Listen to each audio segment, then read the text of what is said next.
Good evening. This is the regular joint meeting of the Oakley City Council acting as a successor agency to the Oakley Redevelopment Agency, Oakley Public Financing Authority. This meeting is called to order at 6:30 p.m. Roll call. Councilmember Fuller. Here.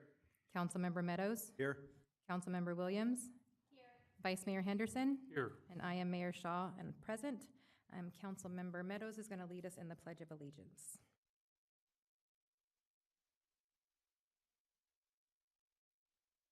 Ready? I pledge allegiance to the flag of the United States of America and to the republic for which it stands, one nation, under God, indivisible, with liberty and justice for all.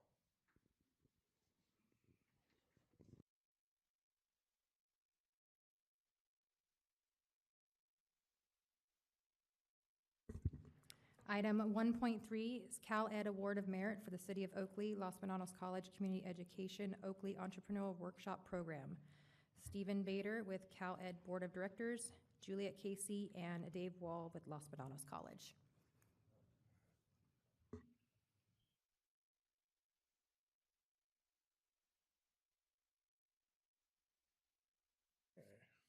Well, good evening, Mayor and Council members, members of the public. I'm Stephen Bader. I'm the Executive Director of the East Bay Economic Development Alliance, or East Bay EDA. Although tonight I'm actually here in my capacity as a board member for the California Association of Local Economic Development, or CalEd. So I wanted to just, first of all, start out by saying it's my honor to be here tonight representing CalEd and the board for the outstanding work that the City of Oakley has done in partnership with Los Medanos College to really carry out a great program for small business owners and entrepreneurs right here in the community who needed help with being able to start and activate their businesses. Before I go on just a little bit more about that, I do just want to back up, and since I mentioned my affiliation is East Bay EDA, the East Bay Economic Development Alliance, like the City of Oakley, is a member of CalEd, and we do lots of things to leverage the resources and assets that they provide, from professional development, technical assistance and training, resources around land use and finance and infrastructure investment, and related kinds of supports. One of the things that CalEd does each and every year as part of its work is hold an annual conference, which is where the City of Oakley was recognized with an award of merit in one of 3 different categories. In this case, it was in economic development programs and promotions. They also have awards in real estate and land use, as well as in media. But tonight, again, here to really lift up and celebrate the great work of Harumi Murata, your Economic Development Analyst here at the City of Oakley, my longtime friend, Dave Wall from Los Medanos College, who I worked with for a long, long time, and others who've been a part of this really great program. I think you have a lot to be proud of. I think it was really strategic and timely that the City of Oakley had the opportunity to submit its nomination and receive this recognition and this award of merit from CalEd and really help elevate and lift up Oakley a little more on the map statewide and beyond. And we here as an organization, East Bay EDA, really are committed to helping to support and further the work here of your community and others out here in East Contra Costa County, where we know you're trying to really drive and activate more economic development. So those are my comments. I think I want to turn it over to the folks who've really been here doing this work to say a few words as well. So. Okay, well, thanks very much. Madam Mayor, members of the council, thank you very much for being here and listening to this evening. My name is Dave Wall. I'm actually the former coordinator of the program. The coordinator that's taken over couldn't be here. It has been absolute such a pleasure to partner with the City of Oakley. Harumi Murata is just so absolutely wonderful, such a great representative of the city, and to grow this program over the years and make it reaching out to young and old, all shapes and sizes of entrepreneurs in the city to get them started, answer their questions, and develop that relationship that I know the city wants to have with the business community. It really is a good avenue for that. So we appreciate very much the recognition. It is a labor of love, and we hope to be able to do it for many years to come. Thank you, Mayor, City Council. Here, Juliet Casey, representing the marketing arm of Los Medanos College, and we're very honored to be here representing the college with you, and I'm very pleased to again see some of the familiar faces that have come to visit our campuses here and at the Brentwood Center, and we really are looking forward to seeing programs like this one, and especially this one, continue to grow and thrive. Thank you. So of course, no award presentation would be complete without our plaque to be able to hand to you and hopefully be able to take a picture as well. But I know you may have questions or comments, so let me allow you to take over. Thank you. Any questions or comments for the presenters? Nope.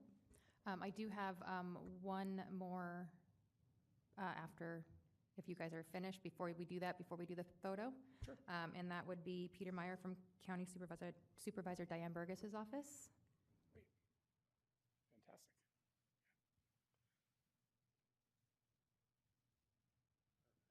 Oh, thank you, Mayor Shaw. Supervisor Burgess just wanted to add her congratulations and add a certificate to the plaque, and just congratulate the city for the ongoing economic development work that benefits not just Oakley, but all of East County. So thank you, and thank you, Harumi. Awesome. All right, we'll come down and get a photo with you guys.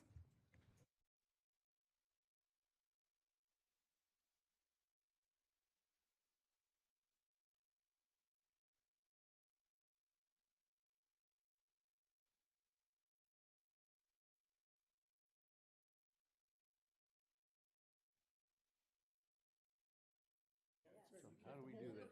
Where are we You and the mayor. supposed to be? I'll stand next to you.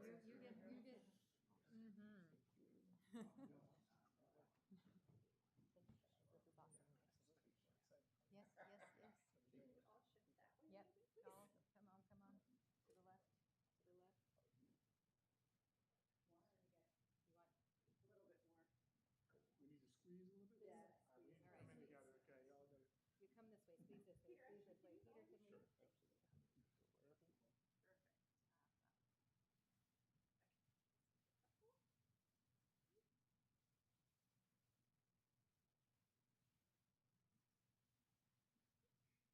Peter, can we? Anything? Are you sure? You want me to take that with you? You take that with you. Education. Yes, yes. You want to do one with that? Yes. Yep. Yep, yep. Oh, that scared me.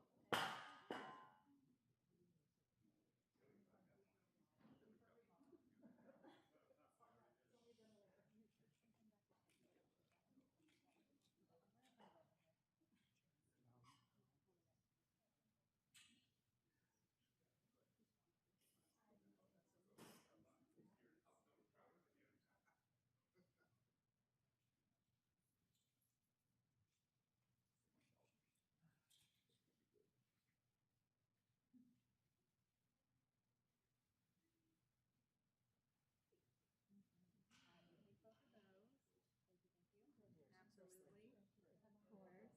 Nice to see you. All right.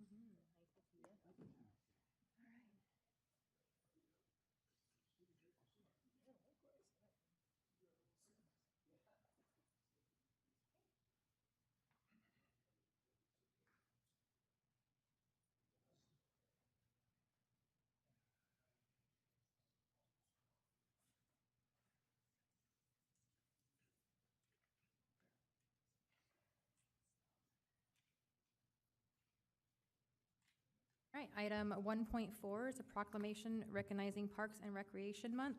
Can I get Jesse De La Cruz and Troy Falk up to the podium?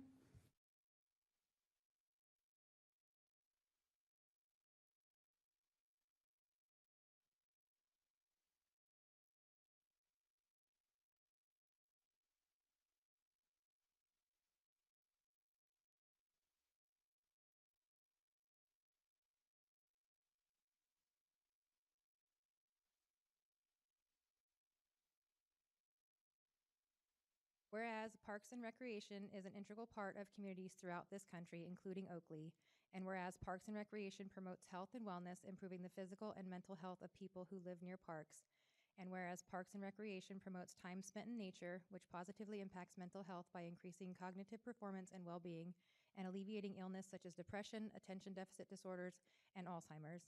And whereas Parks and Recreation encourages physical activities by providing space for popular sports, hiking trails, swimming pools, and many other activities designed to promote active lifestyles. And whereas Parks and Recreation is a leading provider of healthy meals, nutrition services, and education. And whereas Parks and Recreation programming and education activities such as out-of-school time programming, youth sports, and environmental education are critical to childhood development, and whereas park and recreation increases a community's economic prosperity through increased property values, expansion of local tax base, increased tourism, the attraction and retention of businesses, and crime reduction.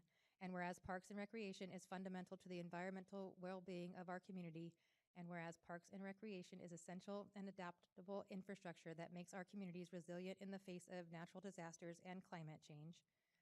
And whereas our parks and natural recreation areas ensure the ecological beauty of our community and provide a place for children and adults to connect with nature and recreate outdoors. And whereas the U.S. House of Representatives has designated July as Parks and Recreation Month, and whereas Oakley recognizes the benefit derived from parks and recreation resources. Now, therefore, it be it resolved that I, Shannon Shaw, Mayor of the City of Oakley, along with the other members of the Oakley City Council, recognize July as Parks and Recreation Month in the City of Oakley.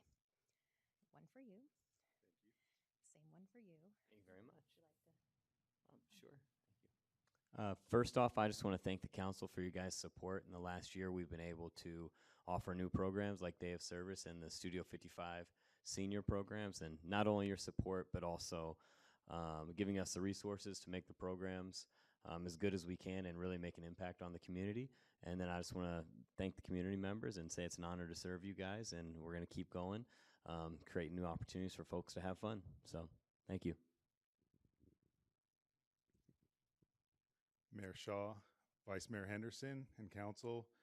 It's my pleasure representing the Public Works Department to accept this proclamation for Parks and Recreation Month. It's an honor to serve the community of Oakley, and we take a lot of pride in the maintenance that we provide to all of the parks and open spaces. And we hope that the residents of Oakley really enjoy the beautiful parks that our team puts a lot of effort into providing. And we're just very thankful to be able to take part in this. And can I get the council to come down for another photo? Sorry. And while they do, the parks are the jewel of Oakley. I hear it from residents here and residents in our neighboring cities. So congratulations, and of course, the amazing thing that you guys do.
Item 1.5 is a BART update. Mark Foley, Board President.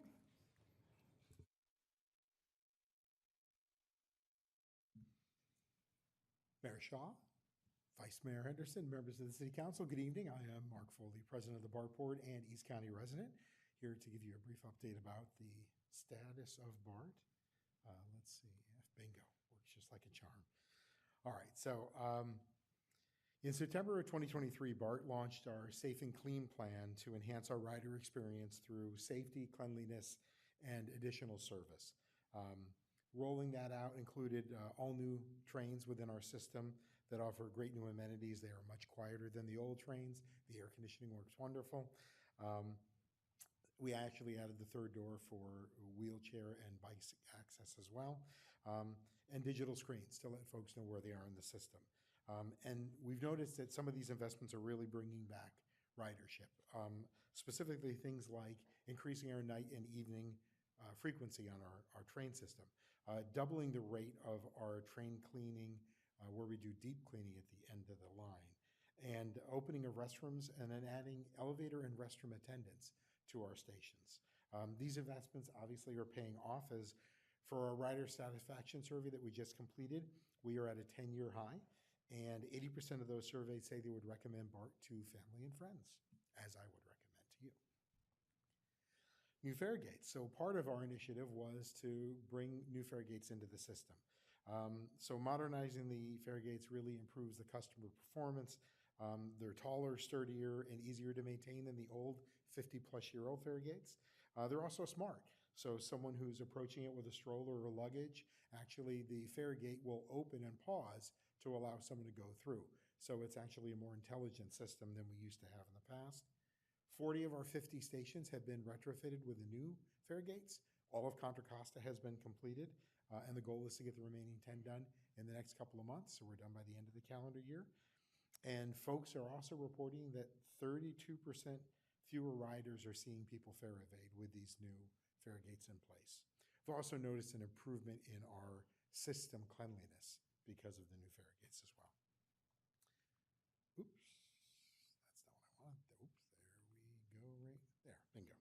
All right, so in addition to the fare gates, we heard that public visibility of police and really sworn officers was critical.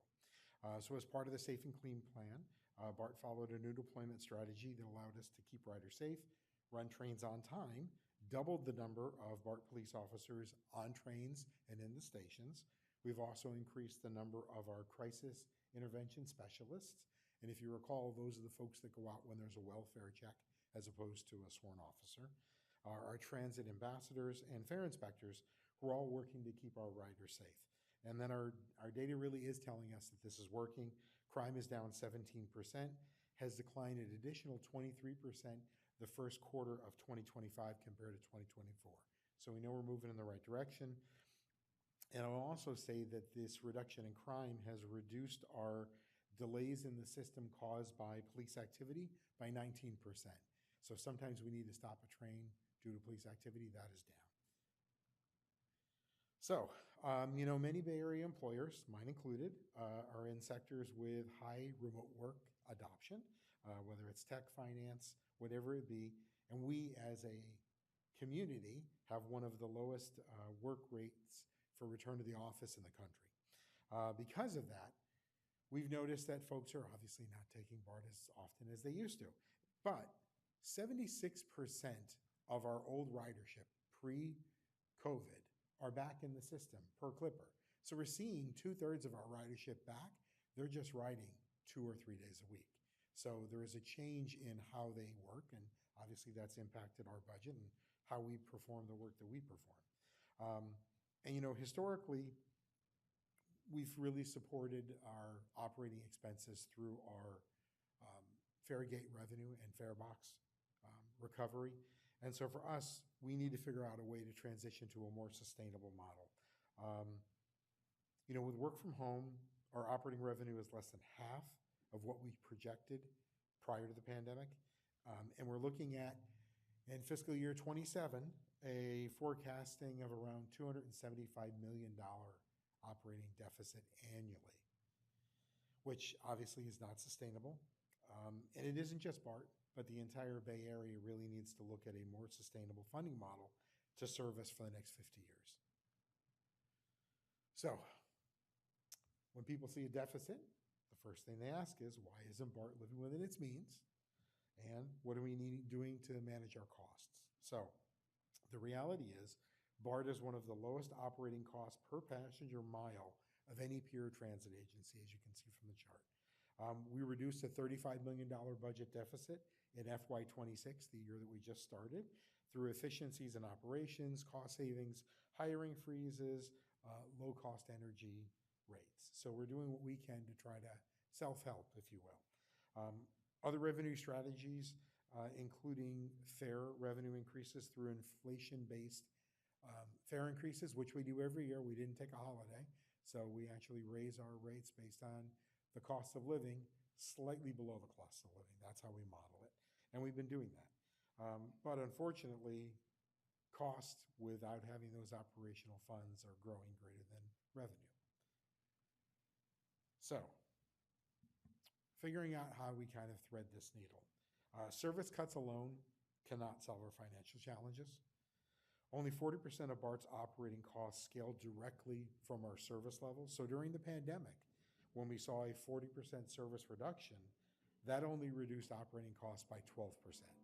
So like other fixed rail systems, there's a lot of costs that are baked into running a train, whether it's got one person on it or 500 people on it, the cost is the same.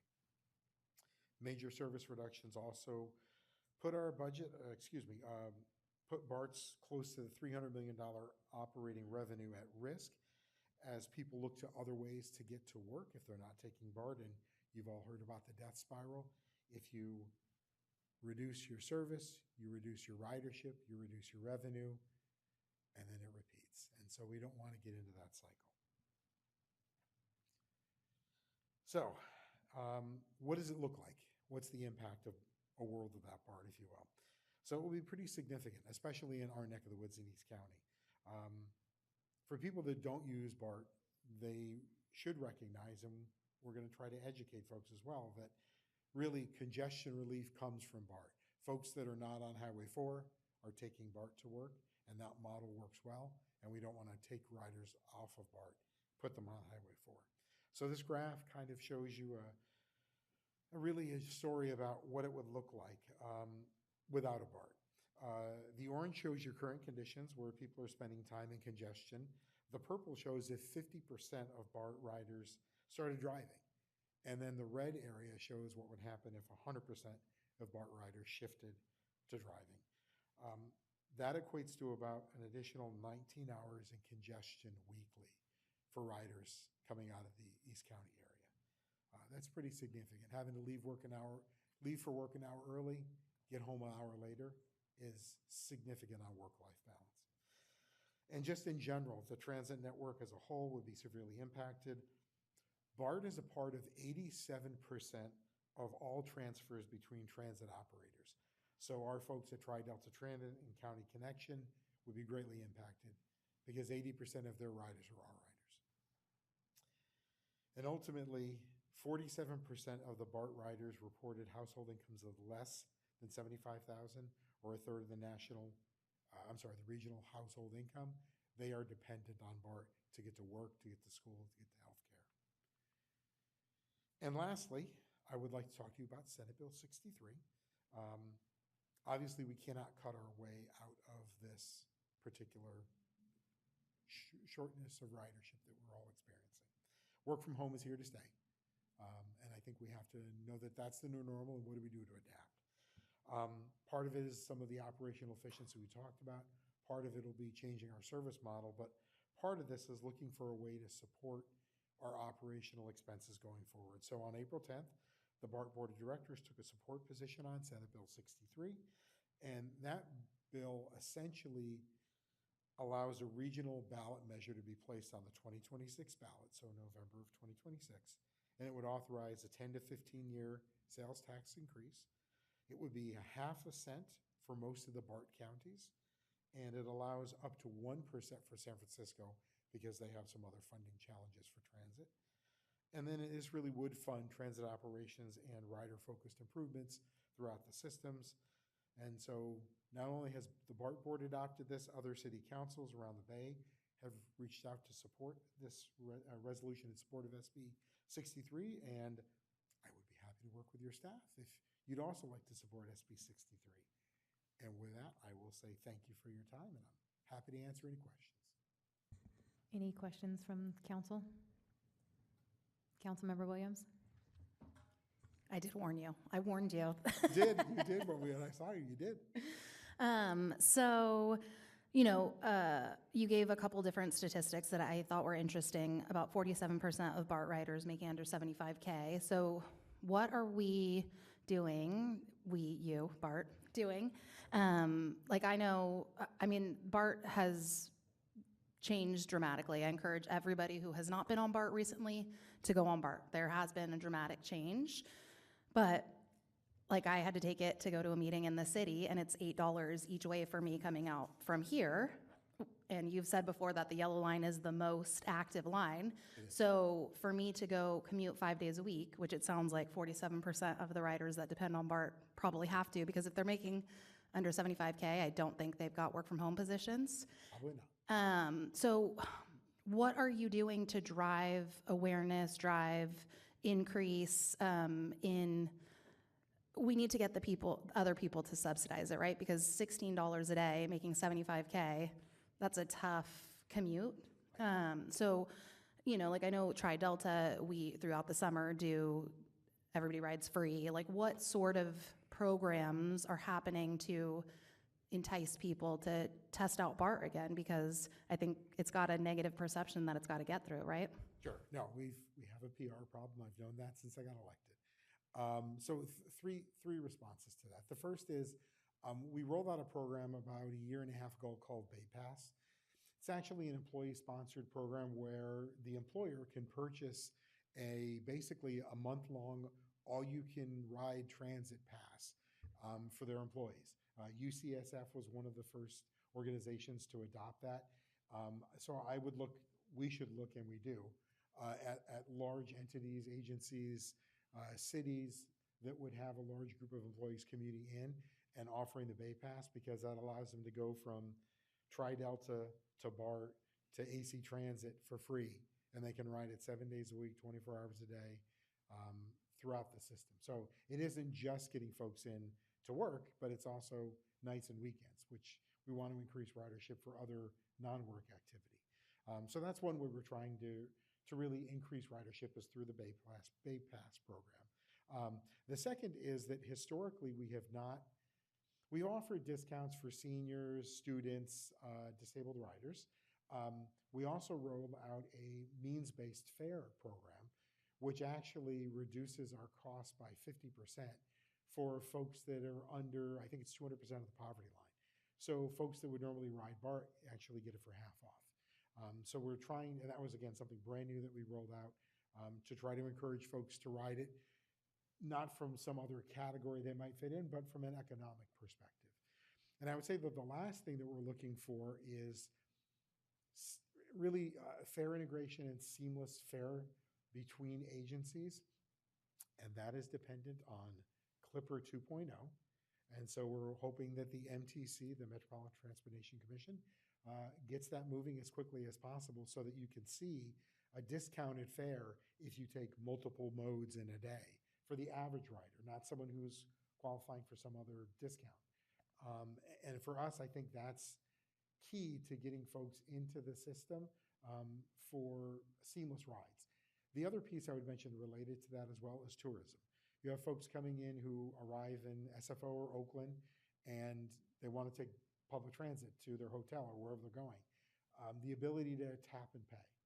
And so that's part of the new Clipper 2.0 is the ability for somebody to use their debit card. You don't have to have a Clipper card. You just tap at the kiosk, tap at the fare gate, you can enter the system. So, and then all behind the scenes programming that goes into making that also a seamless transfer from one public transit agency to another. Okay, and then just one follow-up question, because you also posted the statistics about all the different agencies and their spend per rider. And in New York, you can get any place for $2 flat, and they also had a very low rider. Like, they were one of the lowest on that chart that you showed. So is that because they had infrastructure stuff that we haven't, and because, it's not so car-friendly, but it was set up that way from the beginning? Do you think that's where some of those efficiencies come from, or how can they do it so well, and how can you get anywhere from anywhere for $2? So you're subsidized by the state government. So that's the difference between the New York subway and BART, really. When BART was envisioned, the idea was it would pay for itself to operate based on the fare box, people paying their fair share. And about 70% of our operating budget comes directly from ticket sales. If you look at a state like New York, it's flipped. About 70% of their operating funding comes from sales tax or state tax. So that's the biggest difference between the two. The other thing, I'll just be honest, we tend to build first and think about transit later. We can change that with the Concord Naval Weapons Station because we have an opportunity to make a livable, walkable community there. But I think it's planning transit into when you design a community. And I just think in New York, you can't really drive much anyway, so the necessity is there. You're welcome. No other questions? I guess you're off the hook. Thank you much. Appreciate it. Have a good evening. Thank you.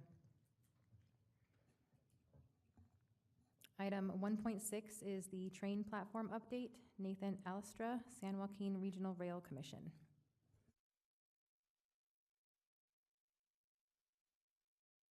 Good evening, Mayor, City Council members. My name is Nathan Alastra. I'm the Operations Superintendent for the San Joaquin Joint Powers Authority. I'm also the agency's project manager for the Oakley Train Station Platform Project. Most of you are all probably pretty familiar with the background of this project, but just in case anyone's listening that may not be, I'll just give a real quick brief background of the project. SJJPA is the managing agency for the Amtrak San Joaquin service. We operate 5 trains a day from Oakland to Bakersfield that currently pass through the city of Oakley. And in 2018, the agency was awarded a grant, a TIRSIP grant in the amount of $8.6 million to design and construct a platform in the city of Oakley that would be served by the Amtrak San Joaquins. Since that time, the various stakeholders got together and it was decided that Amtrak would do the design of the platform in coordination with the city of Oakley, SJJPA, and the host railroad, BNSF, who owns the right-of-way for the rail. The platform would include all the normal train station platform amenities, including a platform shelter with benches for passengers waiting for the trains, as well as be ADA accessible, platform lighting, and station wayfinding signage for passengers boarding and deboarding in Oakley. Along with that, the project has landscaping consistent with the city's project, which is the parking improvements and street improvements adjacent to the platform or where the platform would be. And as I mentioned, with the 5 round trips a day, there would be 10 trips or 10 trains a day that would stop in the city of Oakley. So where is the platform currently now, or the project currently now? Back about 2 years ago, when we last provided an update, the project was at 60% design at that time. Since then, now we have progressed to the 100% design level. This was achieved back in January of this year. That allowed the project to move to the agenda for the March CTC meeting in order for that funding to be allocated for construction. That was approved at the end of March, and that enabled us to proceed forward with getting an agreement executed with BNSF to then begin the construction. However, right around the time of that approval, the agency was in the process of bringing on a consultant. We have quite a few projects that we're working on with BNSF on various other rail projects that we're working on, and we needed some extra help with assessing some of those projects. And so we wanted to hold off just a little bit to get that consultant on board so that they could take a look at the construction cost estimate for this project to make sure that there were no outstanding risks that may be associated with escalating the cost for this project. We're on a very limited budget for this project, and there are no other funding available currently for this project. That was completed back in June, and we did receive updated construction bid documents from the designer for this project. And so now the SJJPA and BNSF are currently working on executing the construction agreement. Just spoke with BNSF today on some of the minor details that we're working to hash out and expect that to be done pretty quickly here, I would say probably in the next 2 to 3 weeks. Once that's done, BNSF will then be able to take the project out to bid to the contractors that they work with for construction. And once that project is awarded to one of their contractors, then they'll be able to break ground. And we're looking at about 12 months for the project to be completed once construction begins. I was here for the city's groundbreaking for your side of the project, so I'm definitely, everybody in the agency is excited to see this project move forward so we can see the 2 projects come to fruition and get those trains stopping here in the city of Oakley. That concludes my update. Happy to answer any questions that you may have. Any questions or comments from council? Councilmember Fuller? Yes, you mentioned breaking ground. When do you plan that to happen? And speaking with BNSF, once the agreement is executed, they would probably need about 8 weeks to get the project out to bid to their contractors, maybe an additional 2 to 3 weeks for them to award that. And then once that takes place, it would be probably another 8 to 12 weeks for them to execute an agreement with their contractor, and then they would be able to break ground. I would say probably 6 to 8 months, conservatively. Are you saying 8 weeks from today? No, I would say 6 to 8 months from today, so probably Q1 of 2026 for groundbreaking to begin. Okay, thank you. Any other questions, comments? All right, seeing none, thank you. Thank you.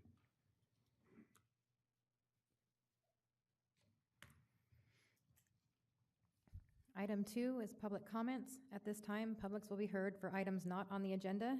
I do have speaker cards submitted as well as online comments submitted. To submit, or if you would like to speak, please complete a blue speaker card located in the lobby and submit it to the city clerk. The time limit to speak is 3 minutes. The time limit is monitored by the timer located in the front of my seat. When 1 minute remains on the timer, it will beep once as a reminder to complete your comments before your time expires. Please refrain from any applause, cheering, booing, or other outbursts so that everyone may have an opportunity to be heard. And note that due to provisions of state law, the council may not engage in dialogue regarding comments, but staff may be directed to respond to persons making public comments. I'm going to start with our online comment, which was William Ulitsky. Is here? No? All right. Alexi Chuko.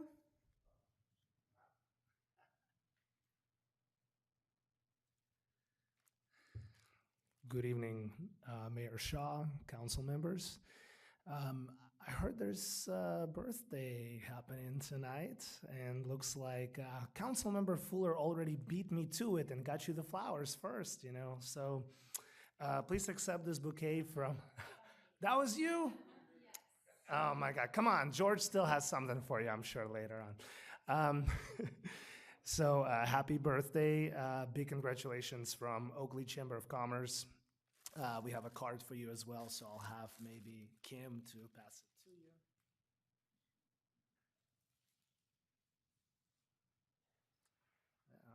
What a way to celebrate your birthday, huh? And, you know, I paid all these people like really good bribes, you know, to make sure they embarrass you and sing happy birthday to you tonight. So we're going to do it, you know, just oh, look at her. She's already blushing. Perfect. Can we do this, guys? Come on, come on. 3, 2, 1. Happy birthday to you. Happy birthday to you. Happy birthday, Mayor Shaw. Happy birthday to you. Thank you. You know, guys, it could have been louder. All this money is spent on you. That's terrible. Well, anyway, big day, big night for you. Congratulations again on behalf of the entire board of Oakley Chamber. I have 3 items, really. This is the first one. The second one is not so pleasant, but just to be really quick, fireworks. I'm sure you all got a lot of phone calls, text messages. You saw all the stuff in the media. Look, the reality is, it's not pleasant. It's a big problem for a lot of cities, not just for us. And I'm really grateful for OPD and for all of you to stepping in and trying to make it better. But I think in the future, it would be important for all of us to start working together with our county and other neighboring cities, because it's a big problem for them as well. And I mean, just to humor you, you know, you go on Nextdoor and you see somebody. I loved it. You know, the comment was, I would like to report the entire city of Oakley, because that's how bad it was this year. So maybe we need to do things a little bit different, you know. So I will let this for you guys to figure out. You know, I think it's important to make different ways to easily report things, you know, not to call and being placed on hold or being required to provide the exact address. I think that's for most people just impossible, because like I don't even know like the exact street number for the house that was doing fireworks in my street. So in any regard, thank you all for taking serious look at this issue. And then final comment is I'd like to thank all of you for participating in Summerfest Parade. That was amazing. I particularly would like to point out that Councilmember Williams put her heart and soul into this parade. She's been really amazing, kind of medium between us as the chamber and the city. So once again, thank you for all you do for us at the Oakley Chamber, and we look forward to many years working together. Wait, I have a minute? What? Happy birthday. Thank you. Thank you. Jean-Marc Petit. Yes, good evening, Mayor Shaw, Vice Mayor Henderson, member of the City Council. I sent a memo this afternoon to you, City Manager, to inform you that we have an upcoming vacant board seat on the board of Iron House. So my name is Jean-Marc Petit, by the way. I'm the general manager of the sanitary district. Susan Morgan, who's here tonight with us, is our current board president. She served on the board since 2014. She's been wonderful to work with. I will miss her. The board will miss her. The resident will miss her. But her last day at the board will be, at the district, will be August 19th. So we will start advertising the vacancy. The board actually, last board meeting, passed a vacancy ordinance that we will be implementing. This will be likely done by an appointment process rather than elections. And we are at large, so it's not by district. And so anyway, that's my announcement tonight. Thank you. Thank you. All right, seeing no other public comments, I will close public comment and bring it to council member comments. Please remember, council members, that we have also 3 minutes to speak, which is regulated by the timer. Are there any council members that have any comments? Vice Mayor Henderson. I'd just like to take a moment to thank staff. On June, they put on 2 huge community events with the June Fest and the Summer Fest. And I know it was an all hands on deck, and the community really appreciated that. And to the chief and your staff, I know you worked very hard this last weekend, and it was greatly appreciated. Thank you. All right, seeing no others, we will move into the consent calendar. I do not have any comment cards for the consent calendar. Are there any items that council would like to pull? 4.1 and 4.5.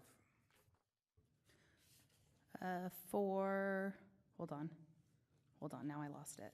Give me a second. I thought it was 410 and 411, but now I messed it up. Oh, it is.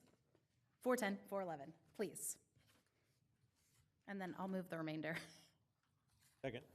All right, I have a motion and a second to remove the consent calendar minus 4.1, 4.5, 4.10, and 4.11. All those in favor? Aye. Aye. Any opposed? Passes unanimously. 4.1, Councilmember Fuller. Yes, same one. I am hopeful we'll change our minutes at some point in the future, but I just don't think that they're complete enough. So I will vote no on this, as I have in the past. I move approval 4.1. Second. I have a motion and a second. All those in favor? Aye. Opposed? No. Passes 4-1. Item 4.5, Councilmember Fuller. Yes, I'm going to vote no. There's an authorization for $2 million of change orders to be authorized and go ahead. That's a little bit makes me uncomfortable.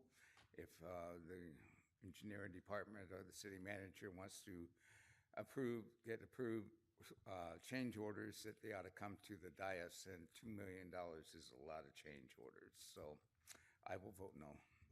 I move approval 4.5. Second. I have a motion and a second. All those in favor? Aye. Opposed? No. Passes 4-1. Item 4.10, Councilmember Williams. 4.10 and 4.11, if it pleases, we can just take together, but I was, these are 2 intersections that are tough, so I was just hoping for the city to get this update, because I know these are 2 intersections that people have had comments about, so I think it's important that people hear there's some progress being made on these, so if you're able to take them together and just list the intersections and the scope of this, that'd be awesome. Yeah, sure. The first one is Main and Delta, so that's an intersection right now we've talked about for several years. No signal at that intersection. So this work that is being asked to be approved tonight would authorize the design of that intersection, as well as Main and Rose. There's not a signal at that intersection, and there's interest not only from the city but also from the Iron House Sanitary District to construct an signalized intersection at that location as well. So same thing with that contract, it would authorize the design work to proceed. So just for clarification though, so that we don't get people super excited, this is not a project yet. This is just the design of an upcoming project. Correct. Typically, how we proceed, we'll proceed with design first, and then once we have the project designed, then we would bid it, and then we would award that bid and then construct. Yeah. Thank you. I'll move then. Sorry, I have a comment by Wait, I have- Councilmember Fuller. Yes, I just wanted to comment, I'm glad to see that we're doing this, and I hope we move forward rapidly. This week, there was a multi-car accident at Main and Delta again, and the sooner we can get that intersection cleaned up, I think the better off the community is going to be as a whole. So I will move the item 4.10.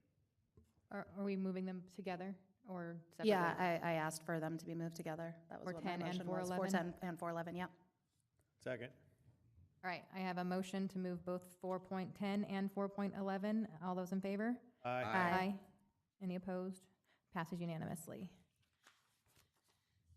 All right, then we will move on to item 5.1. It's a public hearing, introduce an ordinance adopting zoning text amendment related to the housing element action implementation of policy actions 1.1, 3.5, and 3.6. Jose Cortez, Senior Planner.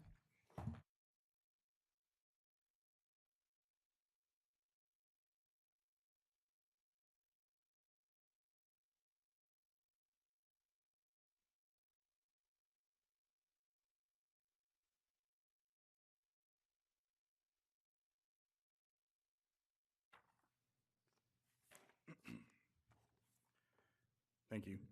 Good evening, Madam Mayor, Vice Mayor, and council members. The next item on tonight's agenda is the zoning text amendments related to the housing element action implementation of policy actions 1.1, 3.5, and 3.6. This is a city-initiated application requesting approval of a rezoning consisting of zoning text amendments that are proposed to amend various sections within the Oakley Municipal Code pertaining to housing element action implementation, including compliance with policy actions 1.1, 3.5, and 3.6, and introduction of a formal procedure for reasonable accommodation requests. The housing element is a required part of the general plan. The sixth cycle housing element was adopted on May 9th, 2023, and was certified by HCD on May 24th, 2023. Since adoption, the housing element, the housing element, the city has worked towards implementation of the goals and policy actions of the housing element identified in Chapter 8, titled Housing Plan. The housing plan identifies specific goals and actions to address housing needs and meet statutory requirements. It identifies three core goals: production of new housing, preservation of existing housing stock, and increased access to housing opportunities. To implement these goals, we've developed policy actions, several of which require amendments to the Oakley Municipal Code. Policy actions specify objectives, primary responsibility, and estimated timeframe for accomplishment. Compliance with policy actions 1.1, 3.5, and 3.6 require various zoning text amendments to the Oakley Municipal Code. The zoning text amendments will bring the applicable sections of the Oakley Municipal Code into compliance with state law in conformance with the housing element actions. Policy action 1.1, rezone adequate sites to meet remaining RENA need. The action includes changes to the existing Affordable Housing Overlay District, OMC Section 9.1.410. Amendments to this section only address portions related to modifying language in the existing AHO. The rezoning of the sites is a separate item that will be presented to City Council in upcoming meetings. The primary proposed modifications reflect the decision from the Martinez versus Clovis case. Key changes to the AHO are that it may apply to commercial zones to allow housing.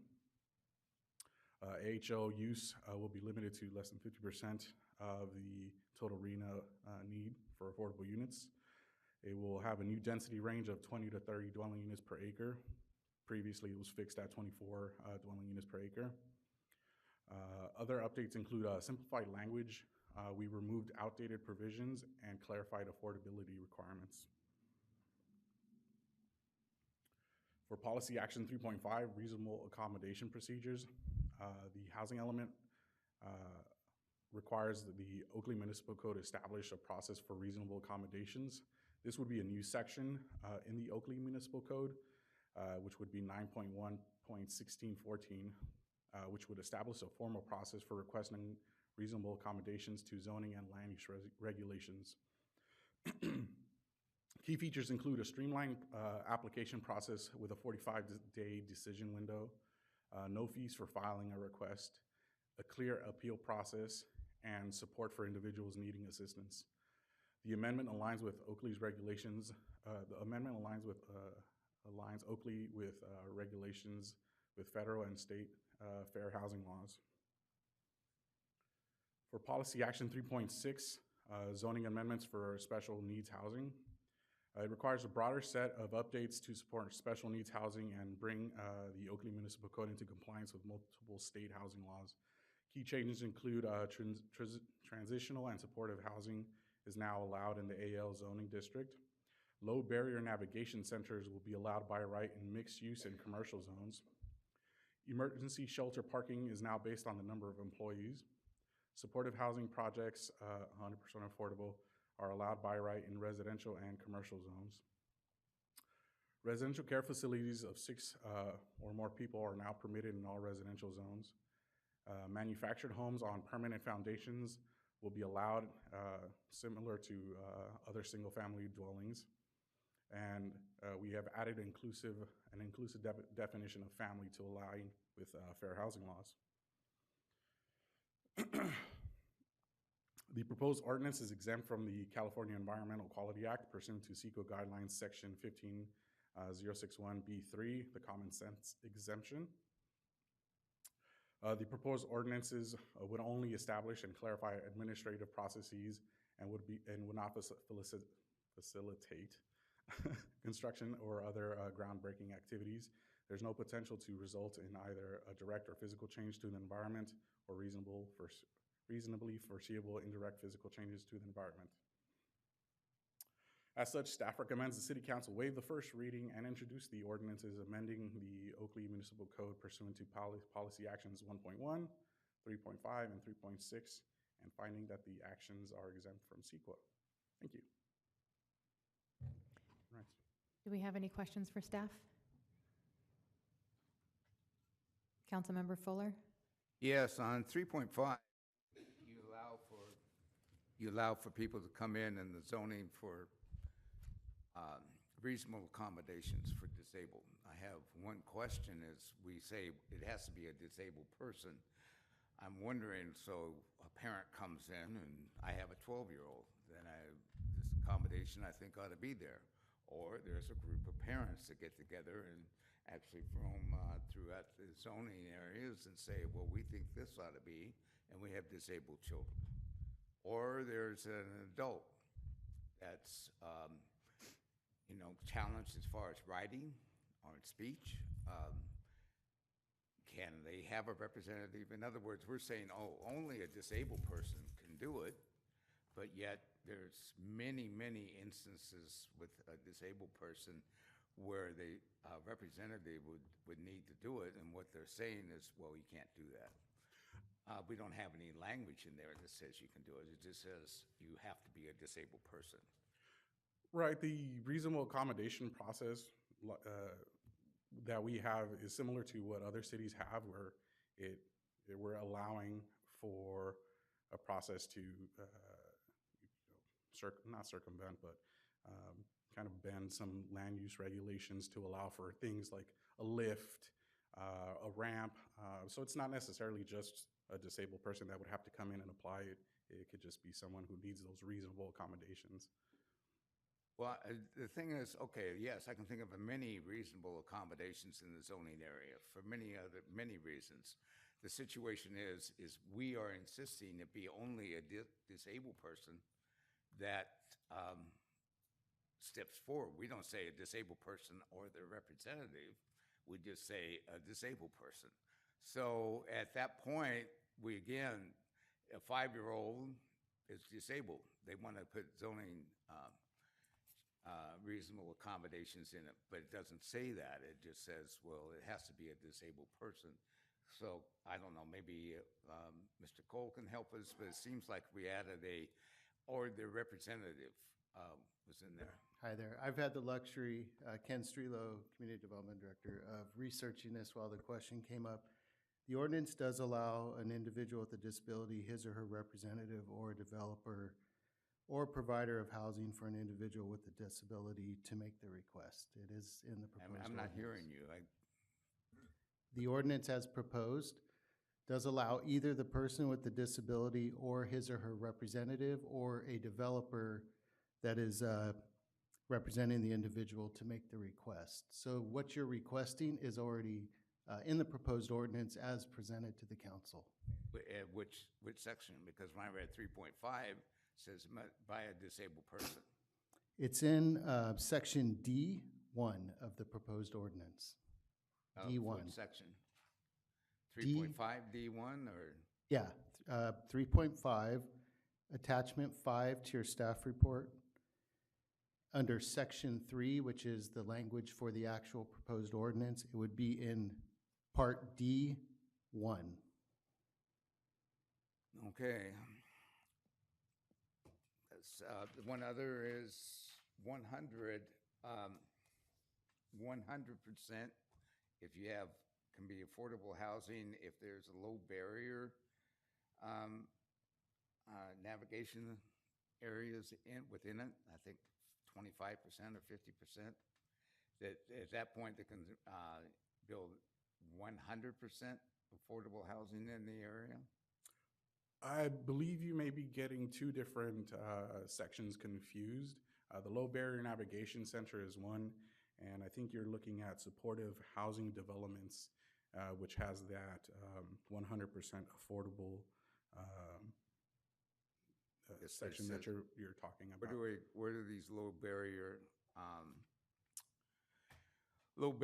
navigation centers come in regards to 100%? The low barrier navigation centers would be a center that would be in the AL zoning district that would kind of function as sort of an emergency type situation. So it's different from the 100% affordable development. So, well, there are instances where if they have where I was reading, low barrier navigation centers are built in, the rest of the complex or design or development can be affordable, rather than that limiting it. I don't quite understand what you're asking. Would you be able to clarify that, please? Well, is there any provision anywhere where a developer can come in and say, on this land, we meet your criteria, we're going to build 100% affordable, and you don't have any leeway in that? Where would that be, or what would be the circumstances of that? Okay, so now we're on the supportive housing. Yeah, so that's that.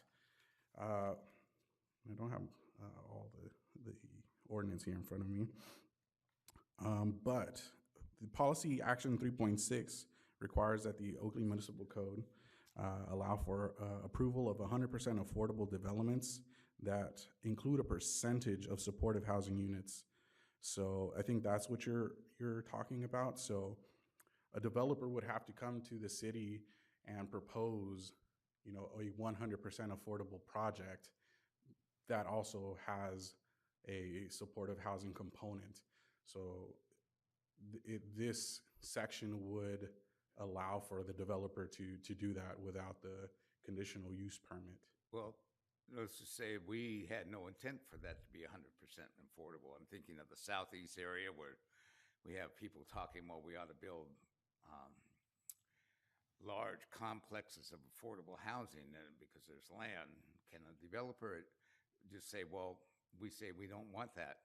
And they say, it doesn't matter, we're going to build it anyway. You have to issue the permit, and if you don't, we'll go to the state. Is there a situation where that can occur? Then that wouldn't comply with this new section of the municipal code that they they would maybe go look through other state regulations, other zoning regulations, but it wouldn't be under this section Is that we're there proposing. What I'm trying to discern, is there any situation where, say, De Nova Homes comes, and I'm just using this as an example, but comes and walks into Mr. Strello's in the engineer's office and your office and says, you know, this plot of land we have, and you have it zoned multifamily, and we have it commercial or somewhat commercial, but you know what? I'm going to do such and such, and I'm going to build 100% affordable. Is there any instance where a developer could do that, and we would not have any other alternative but to accept their plans? That's a great question. You know, as long as developers conforming with the zoning regulations, it's a project we would look at.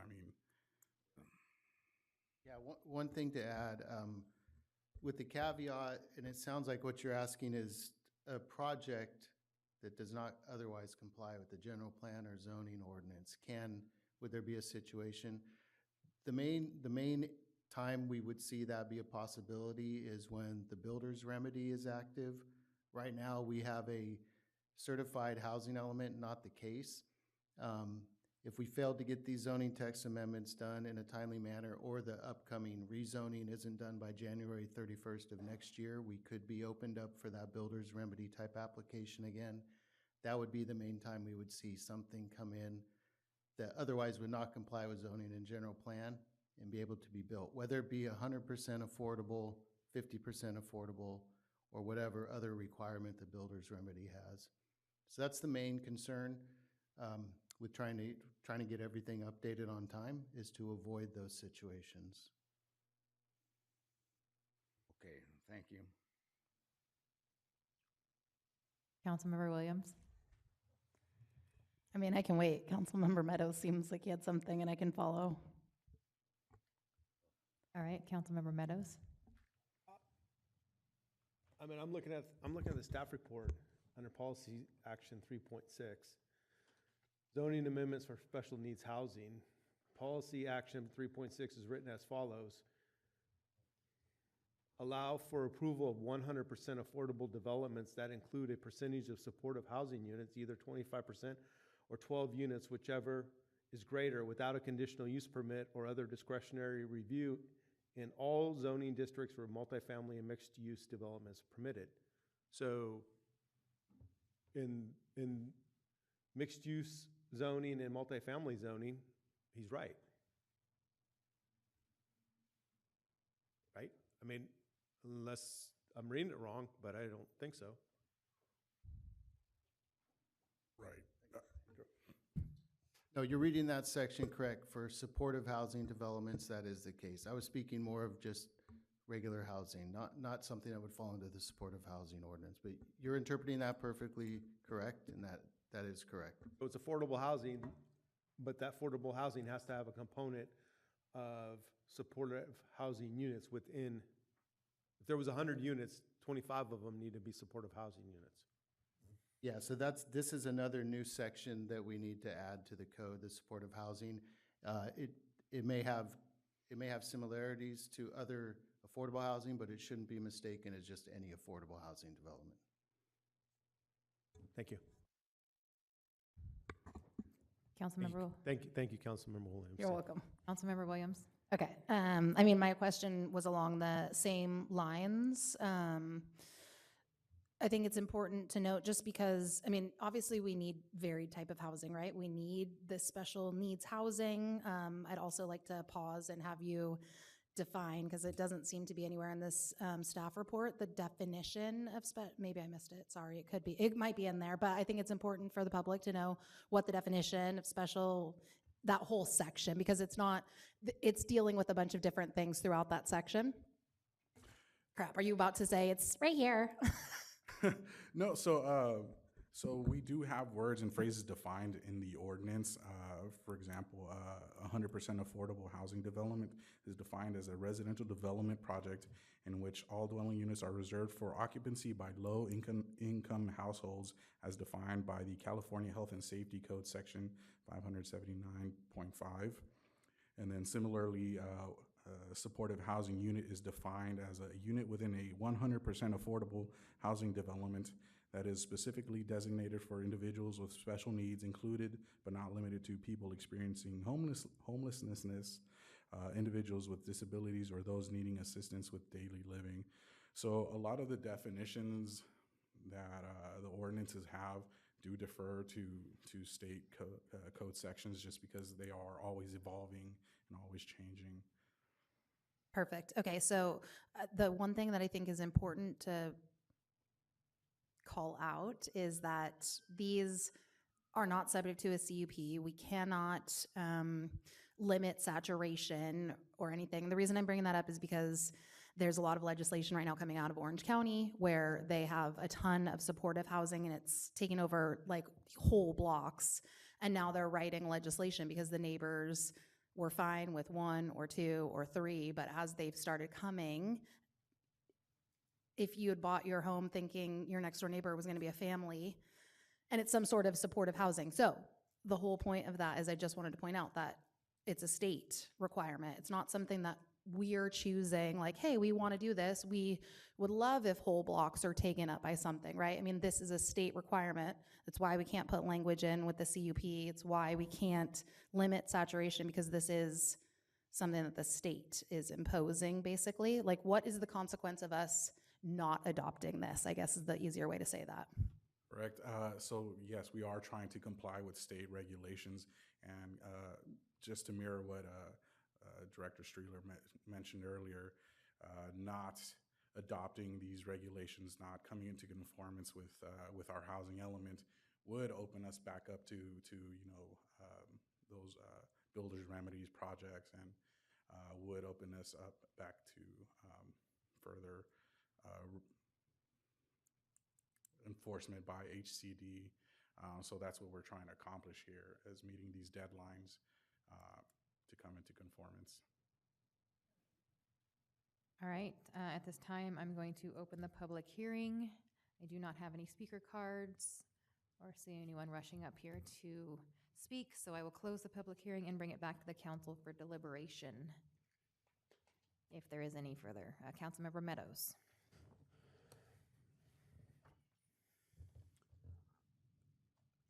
You kind of just said it, but I mean, we get this crammed down on us from the state of California. This is not by our doing. It's not really what our citizens want. The state crams down on us these issues as one size fits all for the state of California. And it's not what's best for our community necessarily. And a lot of these housing needs really should be directed towards denser areas, but that's not what happens. And so we have a gun held to our head to vote for it. Councilmember Fuller. I appreciate Councilmember Meadows pointing out that one section that I was referring to. I agree with Councilmember Meadows that we are in a position where we have very little negotiation that can go with it. I do worry when you can come in, as it says, to allow for approval of 100% affordable developments, then include a percentage of supportive housing units, either 25% or 12 units. And at that point, I begin to get I am nervous, because at that point, a developer looks at it and says, you know what, I'm going to build those 12 units, and we're going to deed them. And we're going to deed them for 55 years, and I'm going to build the rest of it, and nothing you can do. And that not only impacts us, but it impacts ISD, it impacts Diablo Water. When they do this, we were designed on the zoning the way it is, and now somebody comes in and says, well, we're going to build this 100%. So not only are we impacting ours, which should be our primary concern because that's why we're here, but when this does happen, it does impact the rest of our facilities that go there, because they do it, they have to deliver those services to the housing, and I don't know how they're going to keep it affordable and deliver all those services or what may be involved. So I would like to see us go back and make sure there's no confusion and we have a stronger preface of how this is coming about and why it's coming about, and that locally we have a difficulty in resolving any issues that may be here and this going here. Myself, I appreciate what staff has done and will continue to have to do. That's coming about. There's a tremendous amount of work, and it is confusing and it's hard to deal with, and as a result, I'm afraid that we're going to end up in difficulties. So that's where I am. I would just rather go back with more specificity. And I appreciate what you brought up about D1 or went through, but when I was originally reading it, I want to make sure there's no intent there, and that we're very clear that if a person sees reasonable accommodations, they'll be there. And also, I'd like to know if we have a matrix for what are reasonable accommodations that we measured against. When I was reading it, I wasn't. Okay, we assess what a reasonable let's put it this way. A person assesses what they believe is reasonable accommodations. We look at it, and from what I understand, we approve yay or nay that go with it. But it'd be nice if we had a matrix to follow when a person comes in. This is the matrix that we follow in terms of it, so that we aren't getting to a situation, well, this zone went through, why can't mine, and where is all this? That if you can show that there is a matrix that we follow for accepting reasonable accommodations, and I know we did speak with some specificity in there as far as coming in, but I would like to see a matrix that this is what we're considering when we have reasonable accommodations. People. I imagine somewhere along the line, somebody will get, well, this is reasonable accommodations, as you know, leads to unpleasant situations for lawsuits and others, but it'd be nice with that matrix. So thank you. Vice Mayor Henderson? I think the other important factor in this is, staff brought this as a workshop, and then we have it before us today, is that we are on a timeline to get this accomplished, because if we don't get this accomplished, that's when the builder's remedy comes in, and that's when we could end up with a project that we really don't have anything. So going through these steps that we're going through tonight is important to keep this moving forward, so we have this whole process done by January. Councilmember Williams? I mean, I think it's important to note that while we're getting more and more and more and more and more housing bills shoved down our throats, it's because for a long time a lot of us didn't do the right things as a state. So, daddy government has to step in and kind of do that. So I think, we kind of collectively as a state all got us to this point. So that's kind of a tough pill to swallow, but I think the thing that we all also need to remember is that we've had affordable housing overlays, and I think at our workshop that we talked about, we had 2 projects in like a 20-year cycle that happened. So the reality of somebody being able to, and we also talked about different housing for generating funds for the library, and it doesn't pencil out. So I don't know how a developer is going to make something pencil out 100% affordable with 12 or, 25% of those units being for this. So I don't know that we have a huge risk, and I think it's why we really need to take all of this seriously. To Vice Mayor Henderson's point, like, we got to be on the timelines. We've got to be advocating for our cities in all the places we can advocate for our cities, and just keep demonstrating that we're doing the right things, we're accepting things, and we're making an effort to build what our residents and community needs. So that was kind of all I wanted to say. I just had a comment as well. I just feel like we all thought the housing element itself was going to be the hard part. And then now we have all of these hoops and changes, requirements, regulations, and threats to be out of compliance. And then we have this timeline to do it until the next regulation, the next hoop, the next threat will potentially put us out of compliance, and builder's remedies, and all the big bad scary things that are going to happen if we don't do it.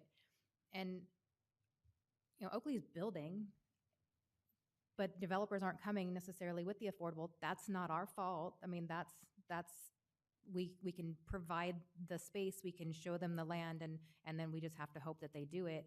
And so to be punished because as a whole the state may not have done it, it does suck, but having it done through threats and hoops and regulations just to turn around and we comply with it in this deadline, this timeline, to just as soon as we do, the next one's going to be thrown at us. So I just want the residents to know that, like, when we have to sit up here and vote on these things, it's unfortunate because our hands are tied, and you guys are doing great work, and probably, nobody loves 100% of what they do with their job, but it's our job. It's, what we get paid to do. So I do appreciate all the work that's been done on this.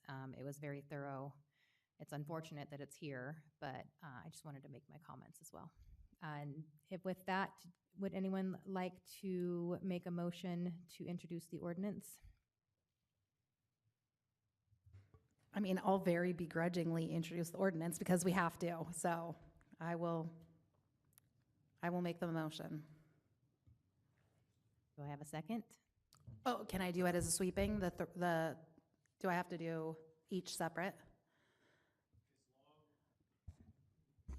My intent of my motion was for all three portions. Okay, so just for the sake of the record, the motion is to, introduce The ordinance amending the Oakley Municipal Code pursuant to policy actions 1.1, 3.5, and 3.6, and finding the action exempt from CEQA? Yes. Perfect. All right. So motion is clear. Do we have a second? I begrudgingly will second it. All right. I have a motion and a second. All those in favor? Aye. Aye. Opposed? No. Passes 4-1. Thank you very much. Sorry. And I'm sorry. All right. Item 6.1 is consideration to adopt a resolution approving an amendment to the personnel rules, adding the interim classification and approving a recommended pay scale and budget adjustment. Joshua McMurray. Good evening, Madam Mayor, Mr. Vice Mayor, members of the City Council. This item before you is a result of our partnership with Working Wonders, and Working Wonders is a nonprofit in the area who does great work with adults with disabilities, and they provide work experience and opportunities for their clients. And we've had the pleasure of working with them for a little bit over a year now on some duties that their clients have assisted us with in our administrative services department, in our community development department, and also our public works and engineering department. And because of that, one of their clients is doing such great work, we wanted to expand that opportunity and create an internship opportunity for this person. So the item before you tonight would authorize that limited time, part-time internship opportunity. It would be for about 10 hours a week for no more than 6 months in the year. The allocation that we are asking you all to approve would be a budget amendment from our Fund 220, that's our Special Community Project Fund, and specifically the recruitment line item that has about $70,000 in it. We'd like to take $5,000 from that to fund this internship opportunity. And this person would assist our community development department as well as our administrative services department over the course of this internship. So that is essentially what is in front of you tonight. It's in alignment with our strategic plan and our partnerships with nonprofits and non-governmental organizations. And before I close, I've asked Matt Schwab to be here. He's worth working wonders, and if okay with you, Mayor, I'd like him to speak to our partnership and what we're trying to accomplish here with the item tonight. Absolutely. Thank you.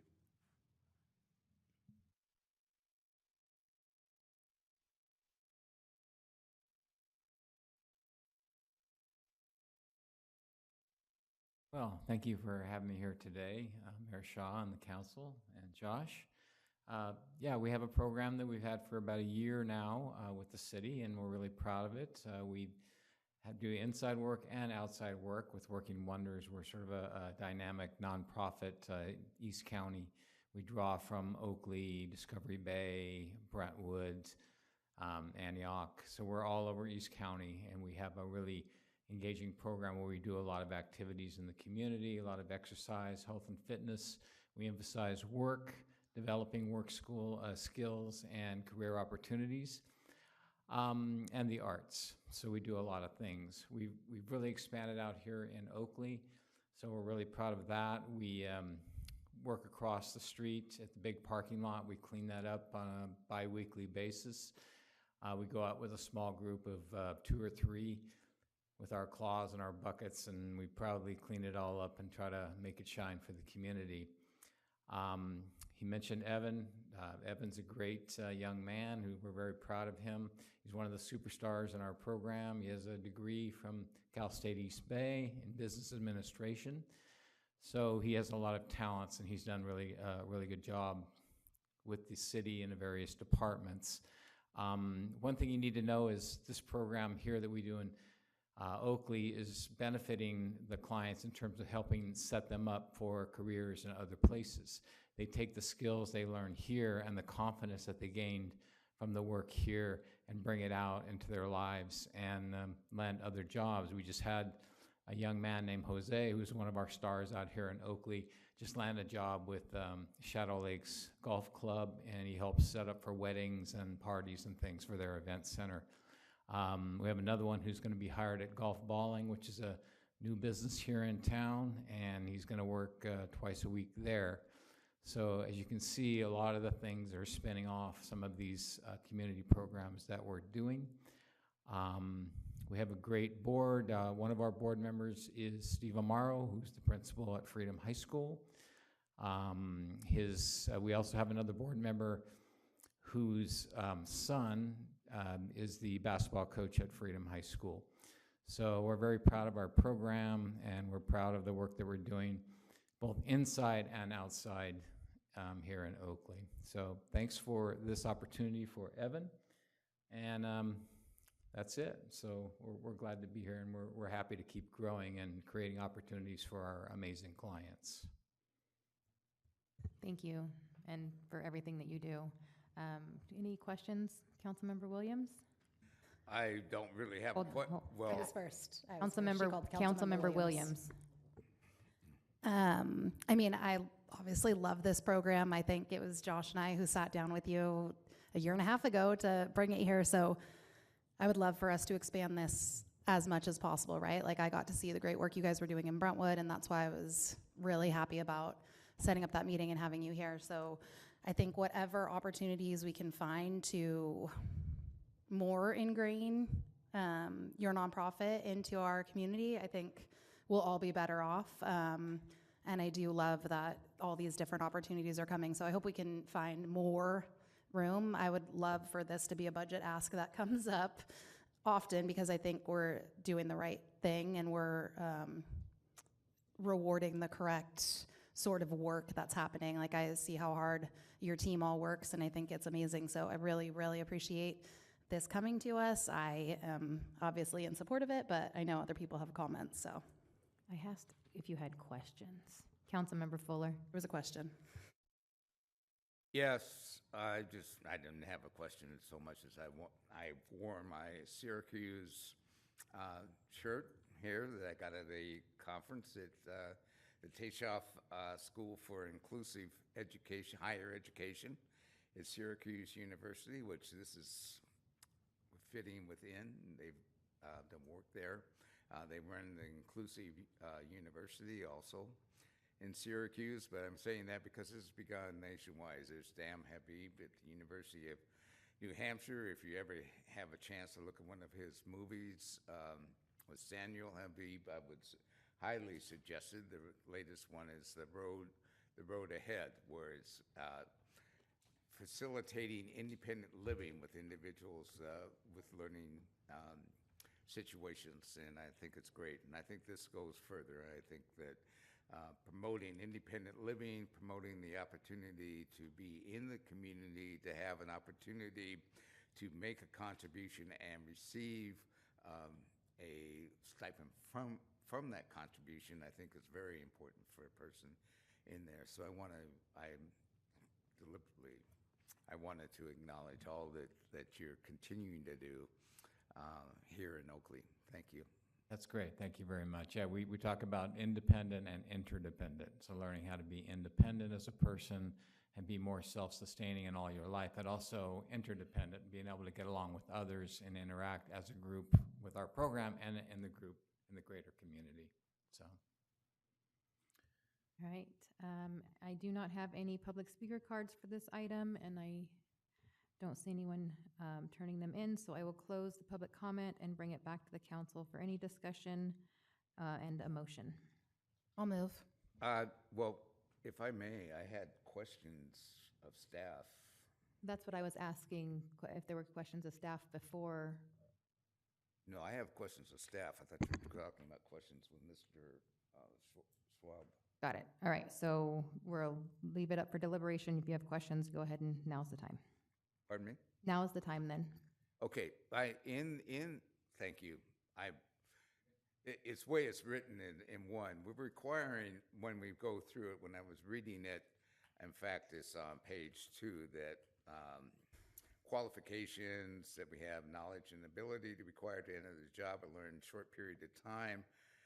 We have a list of items, which I imagine we do, and we have a list of ability to, and then we went to education. Any combination of education and experience that would likely be required abilities is qualifying, and one of those is a high school diploma is required.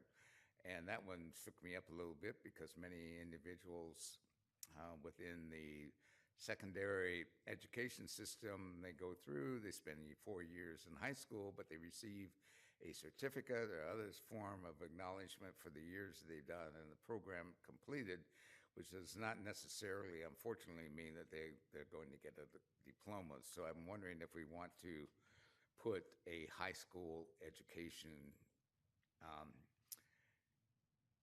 is required. I think that would be appropriate. In other words, if their IEP is complete for the high school, the individual education program is complete, that would be there. The other one that I had concerns about is that list of abilities. I've been wondering, the way we wrote it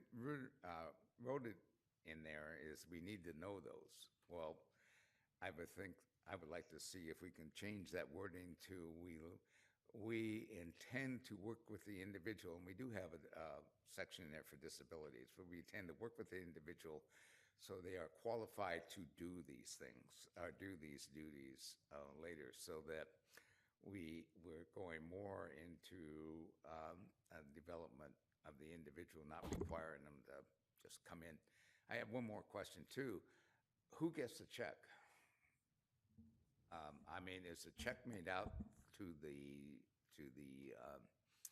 person that's the intern? I'll answer that question first. Yes. Yes. Yes.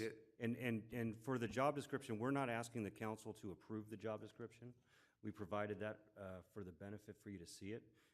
I view that as more of an administrative task that our Human Resources Department or division puts together the job description, and there's best practices and standards for descriptions like this. I'm happy to entertain adding in a high school diploma or equivalent is required. But the rest of it we feel like is necessary, because we're not just adding the intern position for this individual specifically. There might be other opportunities for us to have an intern, and that's why the job description is written in that way.